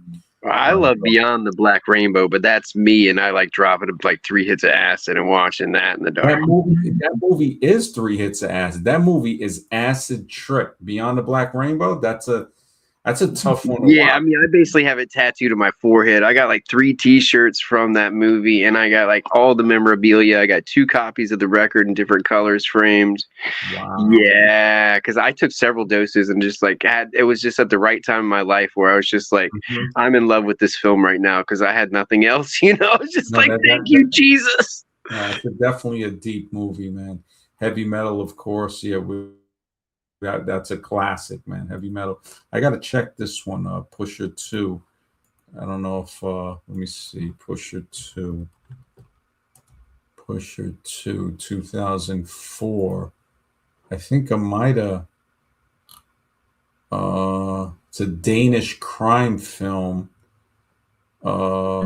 Time Crimes too is pretty good. Timios Crimios in Spanish. Time Crimes. So Timios Crimios, the time crime movie, was really good, and he had a follow-up that wasn't as good but still fun, where this girl like lives in his apartment complex, has to hang out while there's like UFOs outside. That was pretty cool, but it's not as good as Time Crime. Time Crime, it's like a multi-plot movie where this guy has to cover his face and run around while he's getting weird phone calls and do exactly what he thinks he's going to do or he's going to break time, kind of thing. It's done really well. Spanish film. Yeah, that one. Have it in English, dubbed and all. Trying to see if maybe they have something with the Time Masters. Reddit is saying, no, that's not a good one. It's got 5 stars on Rotten Tomatoes. I mean, I don't trust Rotten Tomatoes anymore since they did that Captain Marvel stuff, but Time Masters got 5 stars on this shit. Wow. Focused on a child's adventure on a hostile planet his parents died crash landing on. Juvenile story of some weird adult ideas and impressive animation. Also talks about conformity, challenging animated sci-fi. Resonates with his Hayao Miyazaki. Trying to see if it's got anything deeper as far as the film. So it introduces the peaceful planet of Gandahar. That one, Isaac Asimov's one, Light Years, deals with the Gandahar one. It has a pretty deep meaning. The animation isn't the best, but Light Years was kind of deep. And so was Fantastic Planet. That actually, I think, had a little bit of... Yeah, that's everything right there. That's a good one. That's like French. Yeah. It had, I think Jennifer Lopez actually did like a little bit of voiceover in that one when she was younger.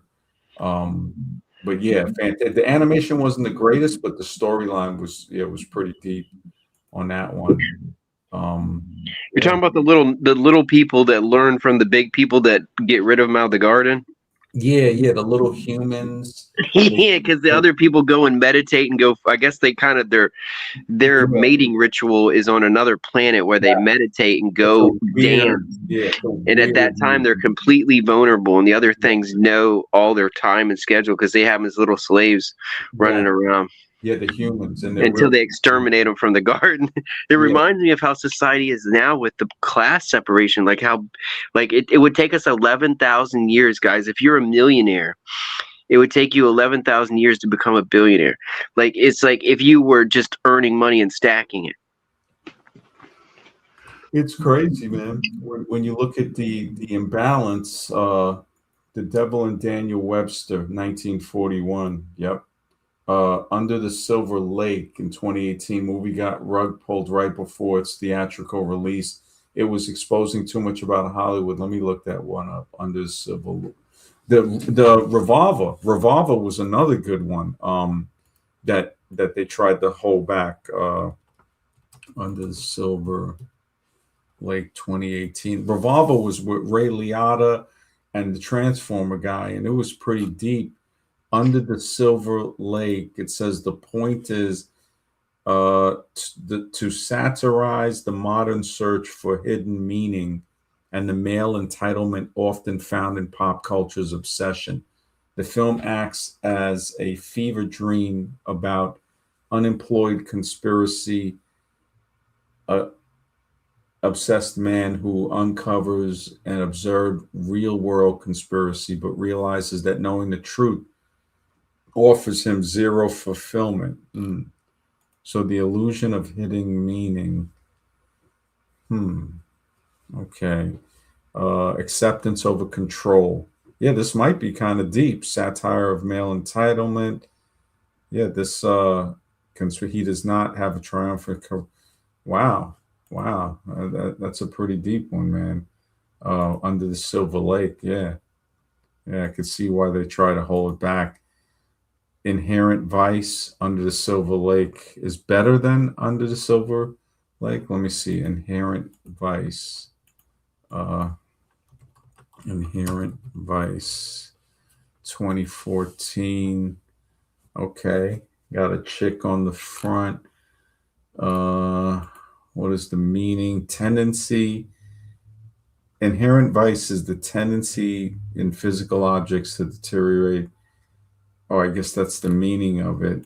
It says that it's a absolutely worth watching if you appreciate highly atmospheric surreal. KB is on fire with the movies, man. But Under the Silver Lake might be good too. But yeah, Inherent Vice is looking kind of on. Apocalypse Now is pretty deep. On the comical side, Idiocracy. Idiocracy is a masterpiece. I ain't even gonna front, man. You hit it, GP. Yeah. It is definitely documentary level, man. But Inherent Device, it says it's a meandering stoner noir film, provided you don't mind a convoluted plot. So it's the pros and the cons. Wow, they broke this one down. Confusing plot is a con. The pacing, it's a 148-minute movie that takes its time. Wow, that's a long movie. That's 2 hours and 28 minutes. Shoot. Lengthy to some, laid back nature of a stoner movie. The pros, rewatchability. It's famously a film that gets better upon a second viewing once you're no longer trying to untangle the incredibly dense plot. You can just enjoy the surreal humor. The ensemble cast packed with spectacular, hilarious performance. Joaquin Phoenix. Oh, wow. And the perpetually stoned private eye, Doc Sportello. And he shared legendary tense and chemistry. Wow, Bigfoot, the square detective Bigfoot Jorgensen, the vibe. The movie perfectly captures a hazy, sun-drenched, and slightly paranoid 1970s Southern California. It features incredible production design, a gorgeous soundtrack by Johnny Greenwood, and striking cinematography. Wow. Wow, that's deep, man.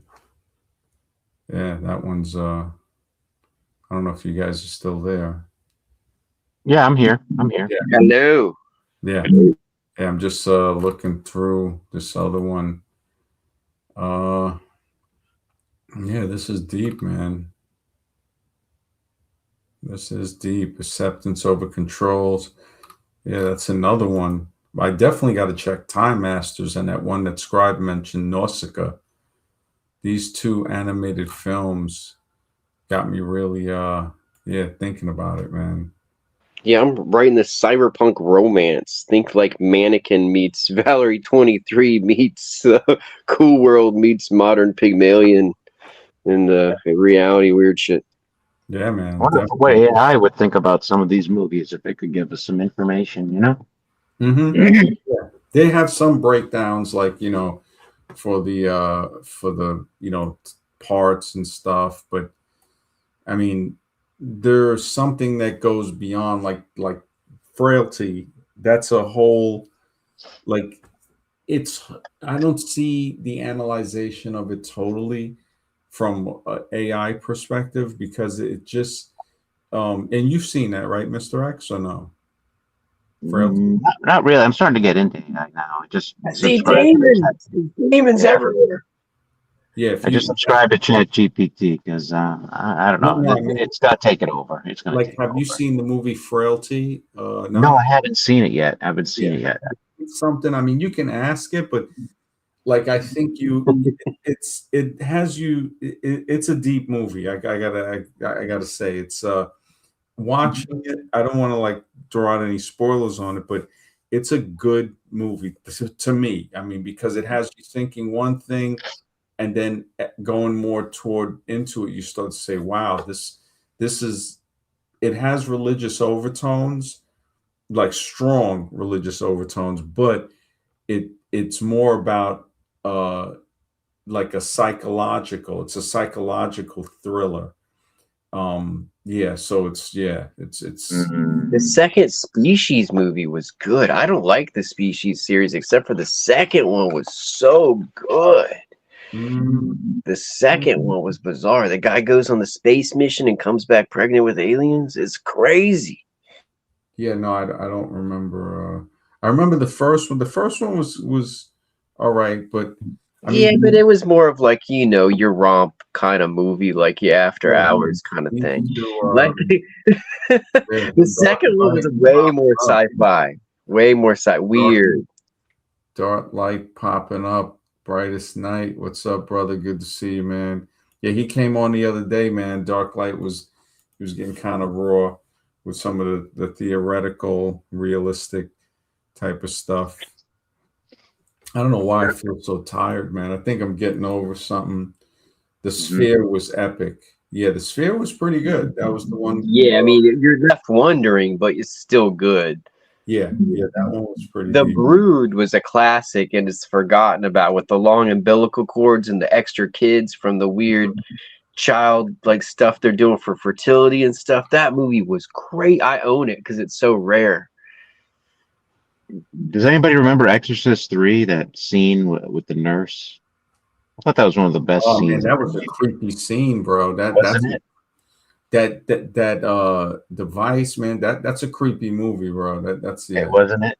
The yeah. Exorcist 3. Yeah, I like the first one too, but Exorcist 3 was just off the wall. I mean, it Scenes, the was. Brothers Grimm, the girl up in the treehouse, the scenes of her, Maria or Bellucci, Monica Bellucci, living as the evil queen up in that house. I watched that movie just for that scene. Fast forward and just watch the 15-minute movie of her up in that weird treehouse. I'm looking at some of the pictures from Time Masters, man. Yeah, it's got some trippy animation, man. This is Les Matres du Temps. So I guess that means Les Matres the time, or the masters of time. Les Matres, the masters of time du temps. Yeah, because French is like, well, English is the one that's backwards. And then I dated this girl. She spoke French, and it's a very, it's a very We romantic. need to start like a book club, man. We're a bunch of dudes that like weird books. We need our Yeah, own. yeah. I actually just went to a lecture earlier today. A lady wrote a book, Better, about like people who have thoughts of ending, and she was in a psych ward. I think her brother also had went in a psych ward for a short time. Depression had her feeling like ending, and she's a really cool person, man. I spoke with her, and I think one of her friends, Emily, she's an author too on Amazon. And actually, I think she sold like a book like 20,000 copies or something. She had like 2,000 something reviews. I think she might have sold 30,000. And I spoke with her a little about the whole depression. I mean, financial stability and stuff like that. Yeah, it can make people just really fall into thoughts, losses of family members. It just, yeah, I was like, wow. So yeah, I had, and the bookstore that they had it at. I mean, the dude, he's got some really deep stuff, man. I actually, when I was sitting down in one of the rows, I was sitting next to the bookcase, you know, because they got bookcases all along the store.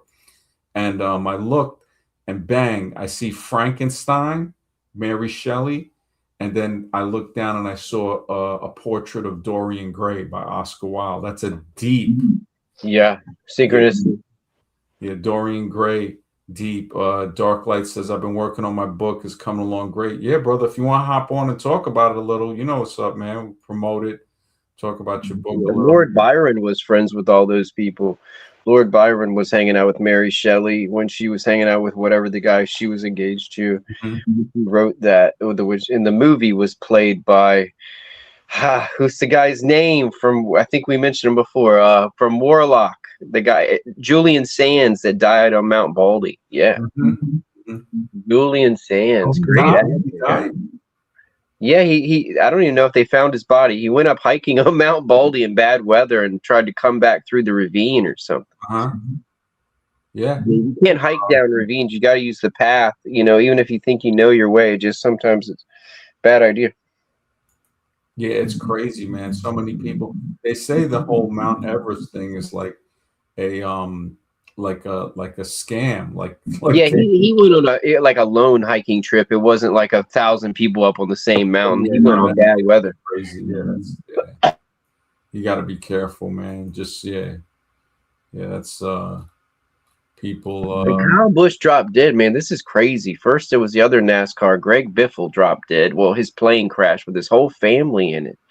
And now you got this other NASCAR. What the hell is going on? What the hell? I say demons! Demons, son! The demons coming for! Something is yeah, something is going on. Yeah, I'm looking at Time Masters. Let me see if Nausicaa because is all right. It's 1S. Let's see if the pictures because it says that this got some deep. Yeah, it does got some deep animation in Nausicaa. And then yeah, Scribe man, you're on with this animation in KB. These yeah, yeah, this is some deep stuff, man. I don't know if you I collect DVDs. I got like 800.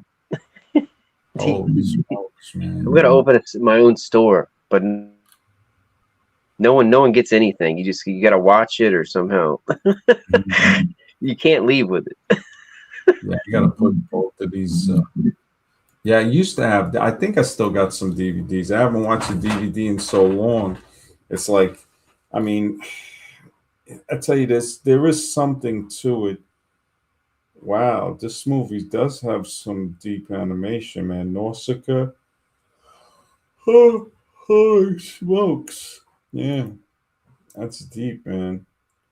Yeah, it's coming for us all. I grew up on Robotech. Yeah, Knight Rider, Robotech, Battlestar Galactica. Hell yeah, bro. Yep. Hell yeah, brother. Yep. Battlestar Galactica, Lauren Green, the Cylons. Yeah, that whole. Dude, the women were so hot. Oh my god.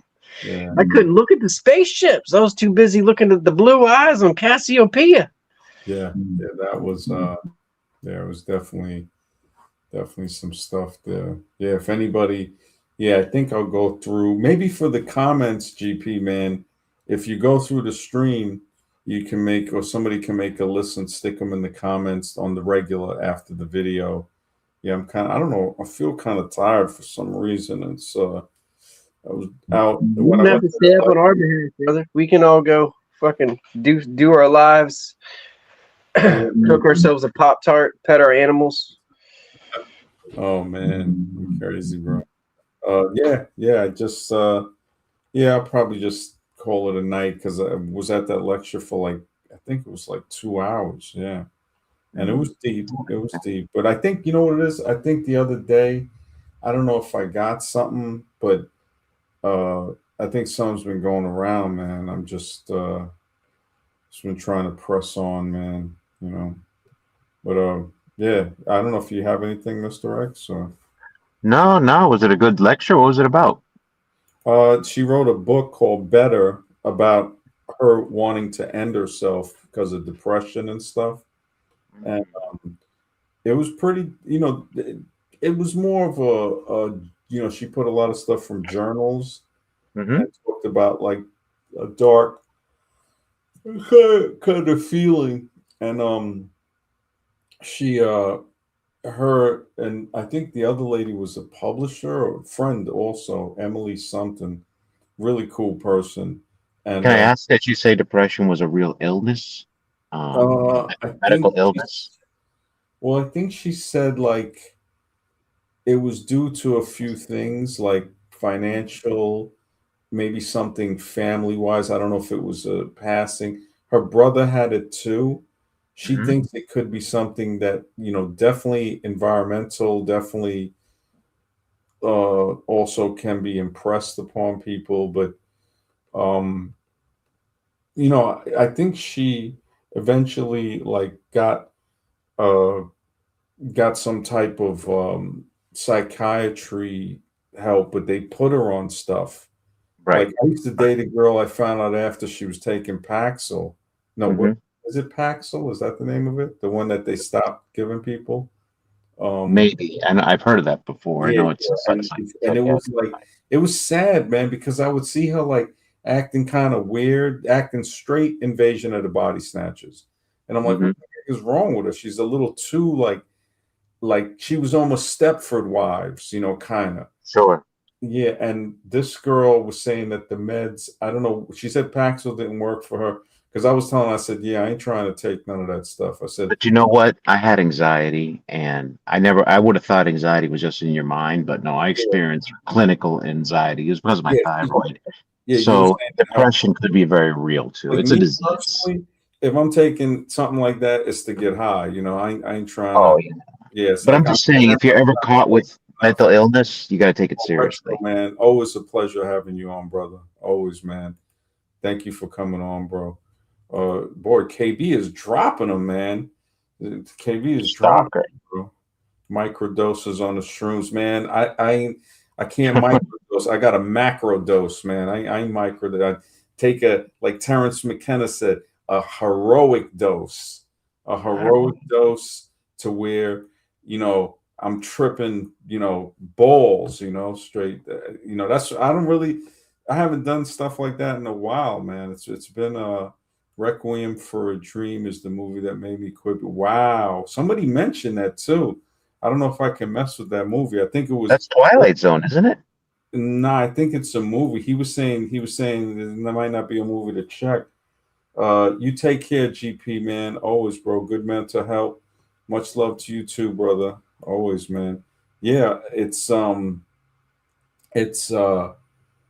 you know, she was like how you're saying, because I told her, I said, yeah, the Hmm. VA and stuff have stuff like that.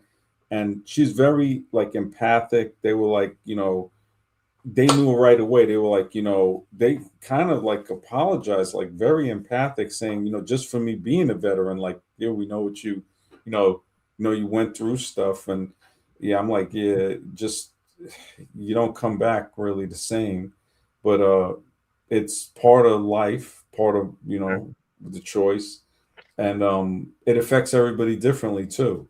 So it's like they were very much into, I forgot, man, what was her name? Alyssa, I think. And she believes in that the medication helps her, like how you were saying it helps, but Yeah. I don't Once think, I got my thyroid straightened out, it went away. yeah, she said that the Paxil wasn't for her, but the Hmm.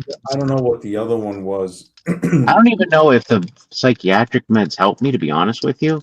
But Mhm. me getting my thyroid taken care of by taking the right medication did help. Mm. Once my thyroid was in balance, that's what really killed it. It wasn't the psychiatric medication, but Yeah, I it is mean, a real disease. Mental illness is a real disease, and if it's not oh yeah, treated, well, oh my goodness. it's mental. I think there's other remedies though. Beneath the Planet of the Apes was deep with all that psychic stuff. Yeah, that was definitely Oh deep. yeah. No, actually, I don't claim a theology, Dark Light. Hmm. It's just more. I'm very scientific when it comes to trying to find out stuff about human origins, the next, the before. I know I'm not going to be able to figure out. I'm very realistic, so I know that there's some things we're not going to know, and it's a tough thing to live with, knowing that every day, like I was kind of messed up the last few days. We had went out somewhere a few days ago, and I think I was having trouble breathing. I was feeling like I had the Uh-oh. symptoms from the thing. Yeah, I was like, what the heck? And I don't No, know there's a if new virus going around, from that cruise yeah, ship. something like that. My uncle's messed up. He's been messed up for like a week or two, and I was just like, Oh, man, geez, you serious? yeah, man. He was telling me, he said, because I asked him the other day, I said he's like the last one alive, basically, on my out of all my uncles from my mother and Mhm. father. I'm just like, holy smokes. Like, better Yeah, be careful, man. Get that checked out because the news won't come up with it until like it's way too late. You know what I mean? yeah, yeah, no, definitely, man. Yeah, the great mysteries upon us, man. It is. I mean, thank you, White Heat. I appreciate it, man. Yeah, everybody else contributed to it too. Scribe, KB, all you guys with these really good, these dope movies. Retro, Mr. Rex. Yeah, we all the mind. I think the mind hopped off quick. But yeah, the mind. Check this out, Mr. X. He put in 333, right? Hmm. I was thinking, all right, what movie's that? I type it in, it comes up EMP 333 about a movie that when some type of EMPs used and would go back to before the Industrial Revolution. So we got to live with no electricity, like we're back to that point. So, and he goes, I tell him, I said, yeah, man, this looks like a deep movie. And he goes, that's a movie? And in the chat. And I'm like, yeah. I was like, didn't you type it in? He goes, no. He goes, I just usually type in 333. He goes, the Oh magic. wow. And I said, look at how that worked out.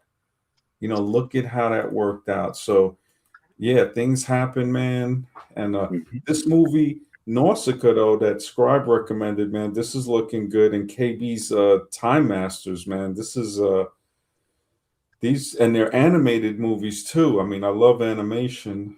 But yeah, I guess, I mean, I was using the inhaler and stuff. I was just like, man, something, I feel a little better because it's been Mhm. like 2 days. But last night I was really messed up. Like when I did the stream, I was just like, man, I was like kind of wheezing and stuff at night. I I'd don't, get that checked out. I wouldn't waste time. It's good to get it earlier than later. You know. yeah, just I figure, I mean, it's like if it happens, I just can only hope that it happens quick. Uh, yeah, but yeah, man, it's. I'm glad I learned so much about all these movies, man. These I was basically looking at Frailty, Dreamscape, and Gattaca on the cover that I put for the thumbnail, and then Retro came on, and we started kicking it, and he was dropping a lot of movies, man, and Hmm. and KB throwing in really good movies into the chat, man. I'm like, holy smokes. Yeah, just and other people too. White Heat throwing in good movies. All of them, all of the guys in there were throwing in good ones. And then Scribe came on with that excellent pick too. That's probably one of the best ones. Nausicaa, the one that Scribe. Man, I'm looking at some of the stuff on it. I'm like, holy smokes, this is a good. Yeah, he's right, man. Fantasy, fantasy sci-fi from 1984. Holy smokes. 1 hour, 57 minutes. And then the one that KB recommended, Time Masters. Man, I'm looking forward, probably if I feel a little better tomorrow, Sunday. And then I think because I've been trying to stream every day, you know. Sure, I appreciate it. You know? Yeah, man. Thank you. I appreciate you being here too. Yeah, it was. And It I was. think we got to look into paganism too a little bit because some of the symbols in paganism we see that in corporate America, we see that everywhere. So there is some connection to that, and that would also tie into the movies. Yeah. To like uncover what's going on. Because if we can see pagan symbols and know what the symbols mean, then all of a sudden, boop, our light goes off. All right, this is what they're saying in the movie. Yeah. Yeah. No, definitely. There's a lot of that. A lot of that. It's funny how this thing with the with the psychedelics have been popping up a lot because this I lady, know. yeah, she does dream interpretation. This lady's got to be in her 70s, right? And I Mhm. met her back 22 years ago when I was dating with this chick from Hungary, and we broke up. And I was kept having these dreams, not about her, but just it was like I was like, what? Every time I lay down, I'm having these really intense dreams, but they were good. And I sought the lady out. She did dream interpretation. She was the only person I could find, and she was really cool. She was like, yeah, you got to start making your dream dictionary journal. And then I contacted her again 10 years later in 2014, and we didn't really talk much about dreams. It was just more like, hey, you know, it's been a while. And then I ain't seen her for 12 years. And I wrote an email, and she was a student of Robert Morse, I think, who wrote the book, The Secret History of Dreaming. Really deep dream researcher, Robert Morse. And so I found her through him. And I wrote an email, and she eventually wrote, you know, the crazy thing was she wrote me. I wrote her the beginning of May, right? And when Dutch Black Pill came on and talked about dreams, and this was like a couple of days ago, right? When you and him were on, Right, and you guys said something about dreams, and then you said, yeah, we should do a stream. I said, okay, tomorrow we'll do a stream, right, on dreams. right. You did it. As Yeah. soon as I ended the show, before I go to bed, I checked my email. She wrote me. Wow. What a And I said, look at that. And she goes, hey, what's up? She goes, she didn't remember me at first because she didn't, this is a new email. She goes, do I, did I like do anything for you or whatever? And I said, hey, yeah, it's me. I said, saw you in '04 and then 2014. And then uh, she had wrote me, this is the crazy thing. When I ended the stream, she wrote me like 55 minutes before we ended the stream. So I Hmm. was like, holy shit, she just wrote. So I wrote her back because we ended around midnight. And then she she wrote me back in the morning. I checked my email like 8, and then I wrote her back after I got back, and later that day. And she matter of fact, I left her my number the night we did the stream on dreams, and then she left me her number and goes, hey, give me a call if you get back, whenever you're back. So I called her, we talked, great reminiscing. And I said, look at that, because I told her, I said, right when we were just talking about streams, and I told her, I said, look, I'm going to do a stream on stuff, but I told her, I don't think, I said the show gets a little crazy, it's more like a group of dudes, so I didn't really, I told Mhm. her, we'll talk. And she's got to be like in her 70s. And she Mhm. is about to go to Mexico and do the Ibogaine. Oh, is that thing with the in Tulum where they do the frog, the toad thing or No, whatever? no, it's not the toad. It's the yeah, I know what you're talking about, the lick in the back of Yeah. the toad. This is the root that people take. It's usually from Africa, but Graham Hancock talked about it. He said people who are on heroin or certain things, they'll take that, have a 12-hour intense journey, be sweating, like they'll be laying on the couch, and then they come out of it, no more addictions, whole Hmm. lease on life, like a restart button. And because I don't think she's addicted to anything, but she's doing that. And I was like, God dang, I was like, what the heck? And I told her, I said, yeah, you might want to be careful. And she also told me she was doing ketamine drips, like with the doctor. I'm like, what the heck? I was like, What are those? Ketamine. I thought I, I've heard that name before, but I don't I know what think it is. I thought ketamine was cat tranquilizer, Mm-hmm. for as far as I know. And dudes were using it as drugs. They call it K, because I remember Mm-hmm. that worked in the vitamin shop. He got this guy was like, I mean, he was like a Wall Street guy, but he was right out of Cheech and Chong. And he wasn't old. He had to be like maybe in his 30s. And Mm-hmm. he was doing the K. And I guess people, I don't know, I guess if it's cat tranquilizer, let me see, what exactly is ketamine? So it's a hallucinogen, another hallucinogen. I think so. It's Mm-hmm. FDA approved for anesthesia, but frequently used off label to treat resistant depression, anxiety, PTSD with studies. I mean, I ain't trying to do no shit like this. I'd rather just take some mushrooms or something. Dark Light said he was raised pagan. Wow.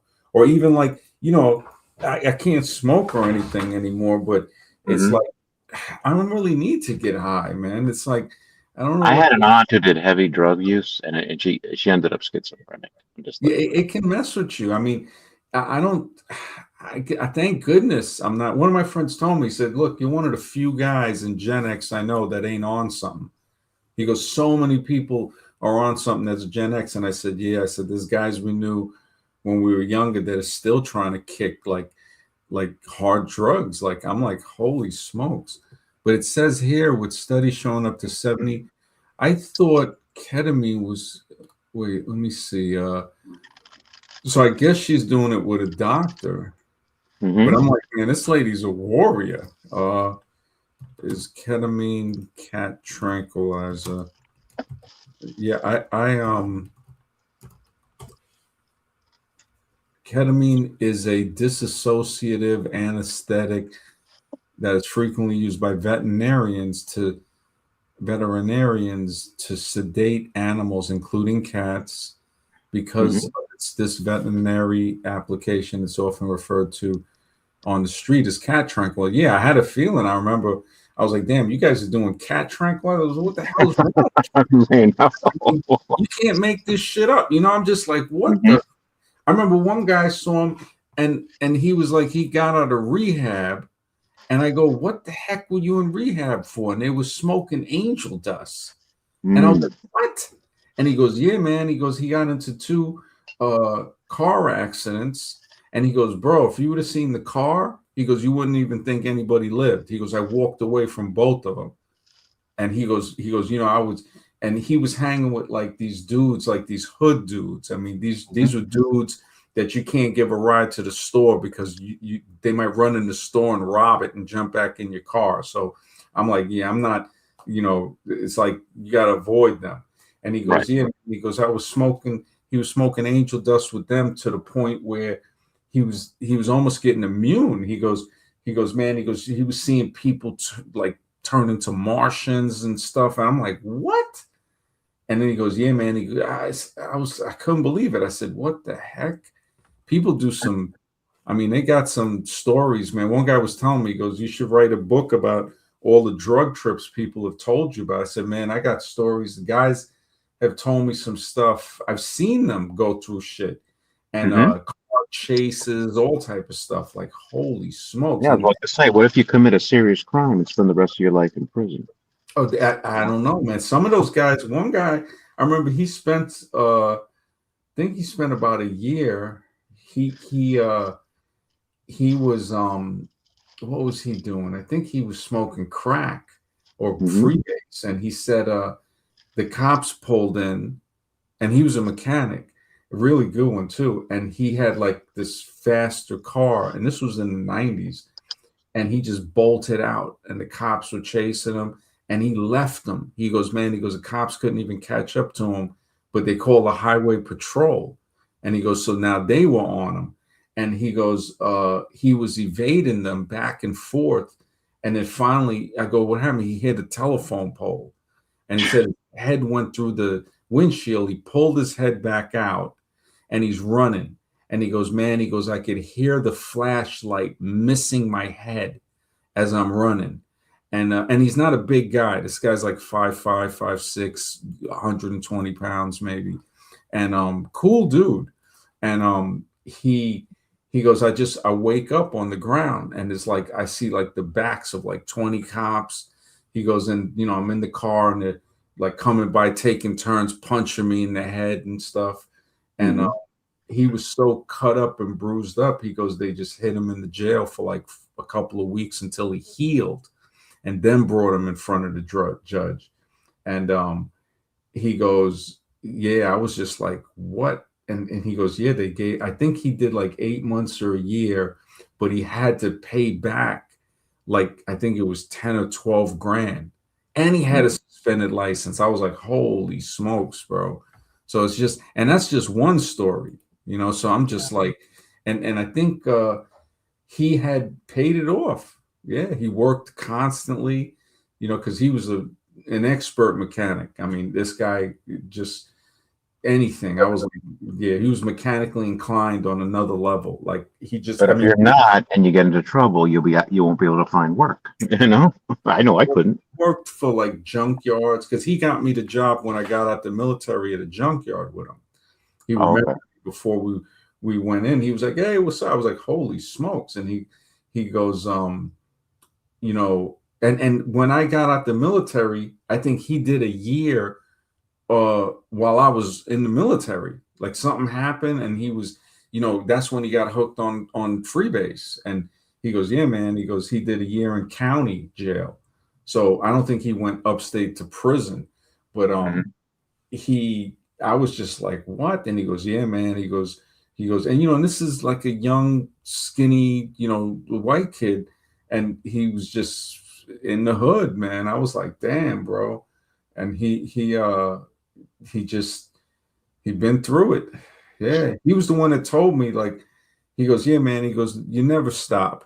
He goes, every once in a while, he goes, you gotta get it and do some. He goes, otherwise you'll go on a binge. And he would tell me about other guys that I knew from when we were teenagers. And he's like, yeah, I saw Daryl, he was getting something.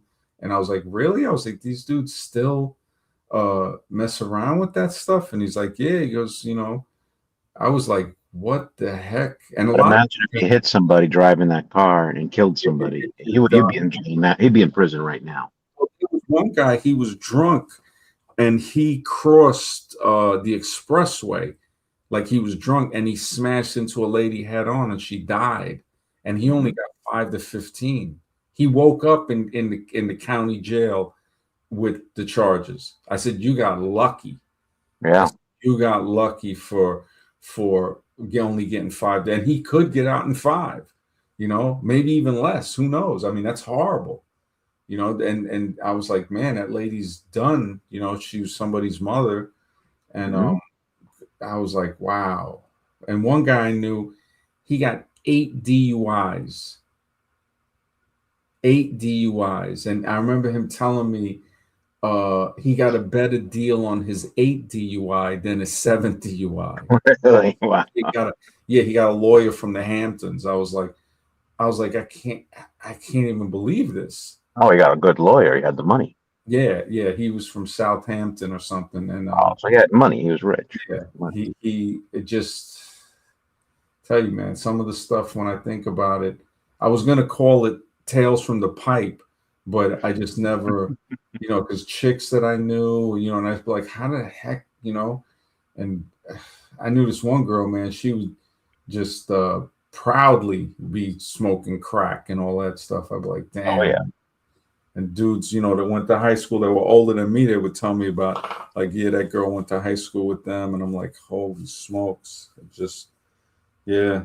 The ghetto is not really, it's yeah. I mean, nothing to the world, man. It's just, you see people, you start to see like, and this, it makes me think about that lady that wrote the book, about the depression and the wanting to end herself. And, it's called Better, like something about healing from, the depression of wanting to like end, and Yeah, really nice lady too. I think she's around 40, and pretty, but I could see you look at her and it's like, yeah, I could see you got some trauma, and her Right. friend, her friend I think survived an attempt. I was like, Hmm. holy smokes, it Oh, just if you get clinical depression, you're going to attempt. You oh will yeah, attempt. it's so sad too because there was such nice people. Everybody in the store. The dude, I know him. Like he actually put two of my books up in the store. The spell, Oh, uh, wow. the secret words, and this other one that I produced with a girl a couple years ago. It's a totally like metaphysical thing, and real cool guy, and Hmm. he was just like, hey, what's up? And I hung out there and just you know, yeah, I listened to the lecture. She had a book, she like a yearbook thing.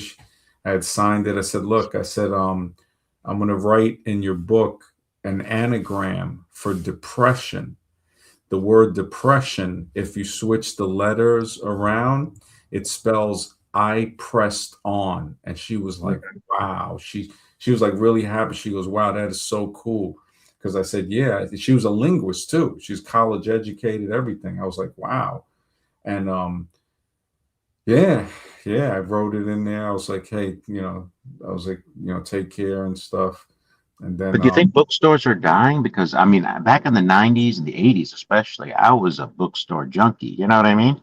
oh man, I Um, love the bookstore in the early 2000s, Borders bookstore yeah, and Barnes and oh my goodness, we used to hang out and play chess there. but And it's gone now. Most of them are gone. They just Borders they is have a gone. few.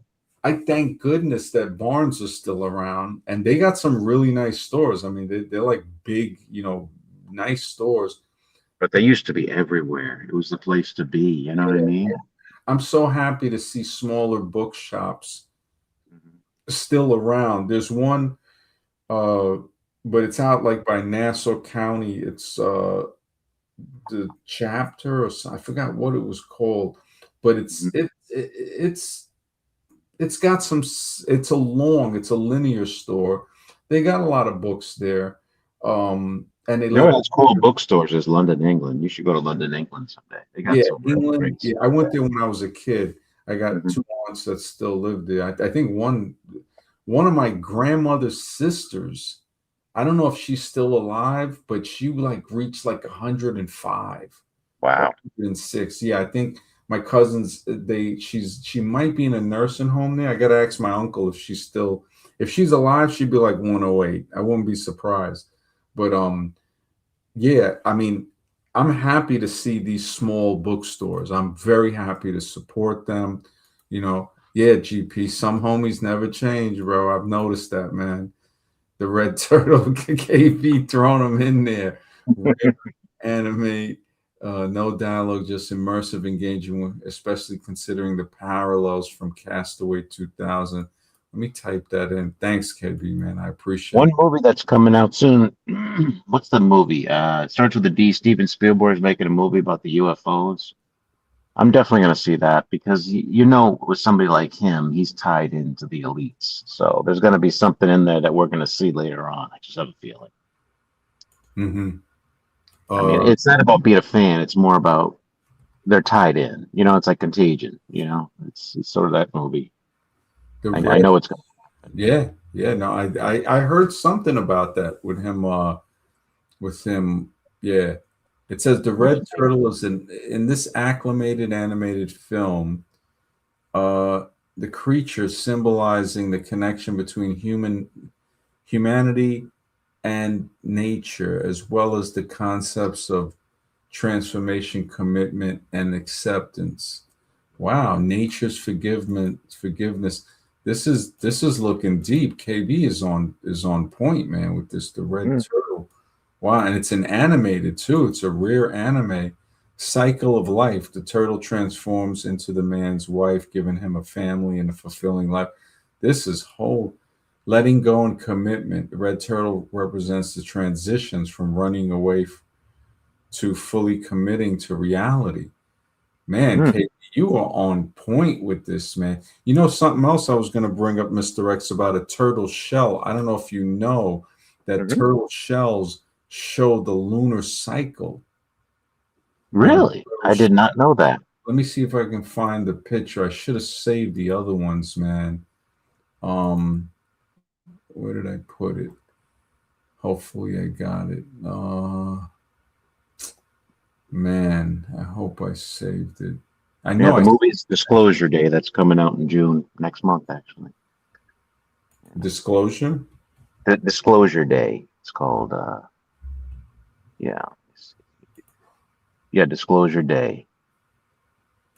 2026, next month, June, comes out. Because, now with all the UFO sightings, I mean, that can't be coincidence. So it just seems like one of those movies. I'm not here to promote anything, but it's just that. This was the dude. Now, you see the turtle, the lunar calendar on the turtle back? Let me see. The ridges, wow. So the ridges, right? And this goes for every turtle, is what he's saying. The ridges do the 28 days, right? So there's 28 ridges, and there's 13 in the middle of the back representing the 13 months. And he was saying that all of the natives talk about the wisdom of the turtle. So it's like, when you think about that, it's like, that's some deep stuff, man. That is. I had no clue. Yeah, I got to look it up. He had I should have took some screenshots of like sea turtles. And when you look at the back, you count and it has all of them have the same thing. The perimeter has the 28 and the middle has the 13. It's like a calendar on the back of a turtle. And then what are they in Hindu mythology and stuff? They got the tortoise. You know, the earth is like on the on the back of the tortoise as it goes through space. Really, really deep. Yeah. I'm gonna look that up. Thanks for letting me know. I had no clue. I wouldn't have known if he didn't put the red turtle when I seen turtle. That's what made me think about it. Wow, KB. Thank you, brother. Yeah. The 13 moons, the 28-day cycle. Yeah, it takes for the moon to complete the orbit around the Earth. Yeah, the 13 moons and the 28 days. Yeah. Because that's actually the cycle of the moon. You got 28 days, not 30, 31, Yeah. It's 28, 28. And when you count 28, you get 13 months. And 13 times 28 equals 364 days. Yeah, and a quarter. It's supposed to be like you get like a little bit like it's a little extra, and that's why we have a leap year, because it's 6 hours, and then every 4 years, those 6, 12, 18, boom, 24 make another day. That's why, but they do it with 365 to 365 to 366. The turtle one is 364. It's more accurate, I think. That is incredible. They want people to be off by a day because these days and they have power. But you know what? That's evolution right there, right? Randomness of evolution, isn't it? How the turtle's back can be exactly like the lunar calendar. That is so amazing, man. Yeah, that turtle. Yeah, I tell you, something with the turtle is deep, bro. Yeah, but that's why they want us to believe in evolution, so we can't get deep like this and realize something like this, Yeah. They'll just be like, "Look, man, it's evolution. I know everything." That's why. Yeah, it's all evolution is very egotistical too. I know. I mean, this is real science. I mean, this is like the order and design of the universe, and here we're finding it. And I just happened to ran into it the other day, so it wasn't like I was looking for it. I was like, "Look at that." I had zero clue. I'd never heard of this before. There's some deep stuff. KB says that's the actual calendar of time we're supposed to be on. Exactly, man. This is I'll look into some more stuff. Maybe we'll do a stream on it of like some natural stuff like that, because that is a deep subject, man. It is. It very is. And I'd love to get your perspective on this and your insights. Yeah, I got to look to see if I can find the video. I know the video. It should be on the history, so I'll look for it. And that guy does a lot of research. He's a little religious, and that's the crazy thing too. He's a little religious, but he busts out some science that's just like, holy smokes. He's had some other stuff that it's a little fringy, but he's deep, man. He's real deep. There's a few of them. There's one I was going to show with the flagellum motor. they have some artifacts that look like the flagellum motor, Mm-hmm. like columns and stuff. You know how the flagellum motor has the column with the Right, bottom right. part? Unbelievable. Like I was like, holy smokes. I said, these guys are really doing it, putting their mind to it, finding It's got a stuff. stator, it's got a rotor, it's just like an electromagnet, Yeah. And the pillar has the same thing. You see the stator, you see the clutch, I think it's the gear shifter that allows it to shift forward to reverse. Wow. And you see the same thing on the column. It's very similar. I have some pictures. I gotta like compare them, put them together, and then yeah, we'll do a stream, talk about that, see what's up with it. But that turtle thing is amazing, bro. I can imagine how much more stuff in, Native American stuff always talk about the turtle as being sacred. Really? Yeah, it's something about, I think they knew it was a timekeeper. Like it just I think, let me see, Native Americans, Native Americans or tribes. Let me put tribes, Native tribes, and That's why I always respected the Native American belief system, remember, they're all human beings just like us, yeah, That's what definitely. evolution would say, but creationists see people as all created. Wow.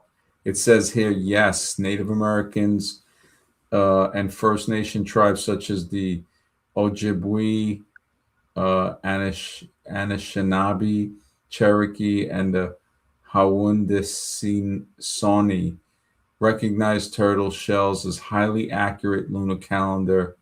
This knowledge is deeply woven into the traditional It's like, just to even notice that too. It's like that's a form. It's like that's the real science. Yep. Exactly. Yeah. Multiplying the 13 large plates by the 28 small perimeter plates equals exactly 364. And And how would a tribal people know about the rotation of the moon around the Earth? it You know just what I'm saying? it's amazing, man. It is Because really, how would you know that looking at from this, just from this Earth? yeah, there's something very, like, that's why I was saying they come from an advanced civilization.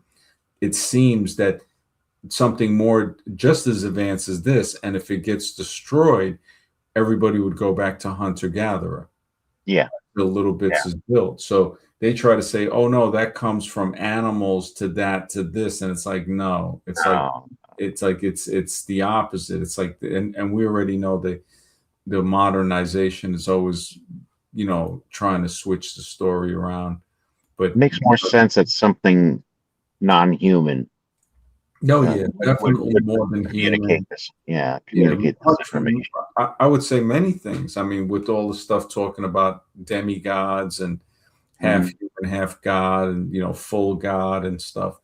It That just, makes more sense because you'd have to have an understanding. To understand the universe, you'd have to be able to circumvent the universe pretty well. and each moon, I remember they have, because I remember like a beaver moon, and I think that's usually in October or something. Uh, Hmm.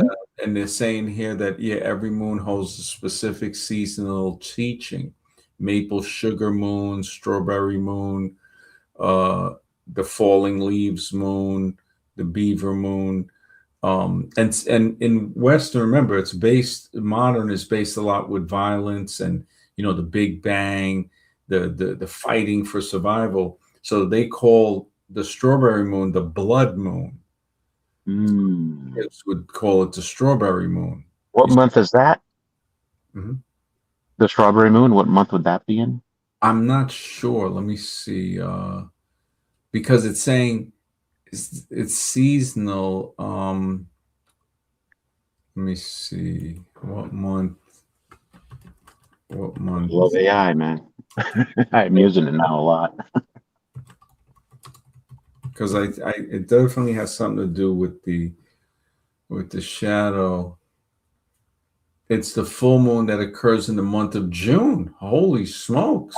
Wow, right in the mid, right in the mid. Look at that. And this is what we're seeing. The color, despite the name, the moon is not actually pink or red. However, it tracks a low across the horizon, scattering sometimes give it a warm golden or light amber glow. That's next month. Next month, we'll see that. Yeah, it's also referred to as the blooming moon, green corn moon, birth moon, and the honey mead moon in Europe. Wow, look at that.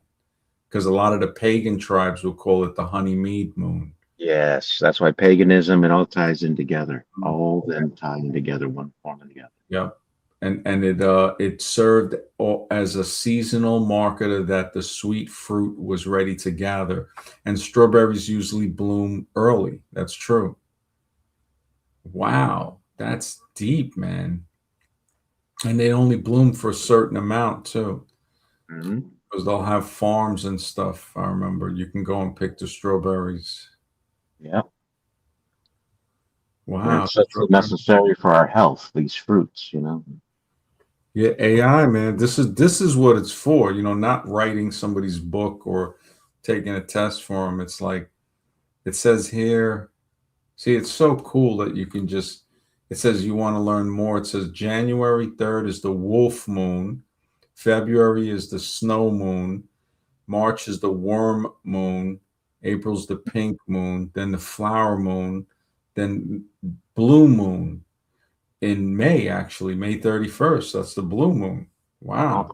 Oh, Strawberry moon in June, buck moon in July, uh, the sturgeon moon in August, the corn harvest moon in September, hunter's moon in October, oh. beaver moon, that's November. Okay, so, and cold moon is December. Wow. Hmm.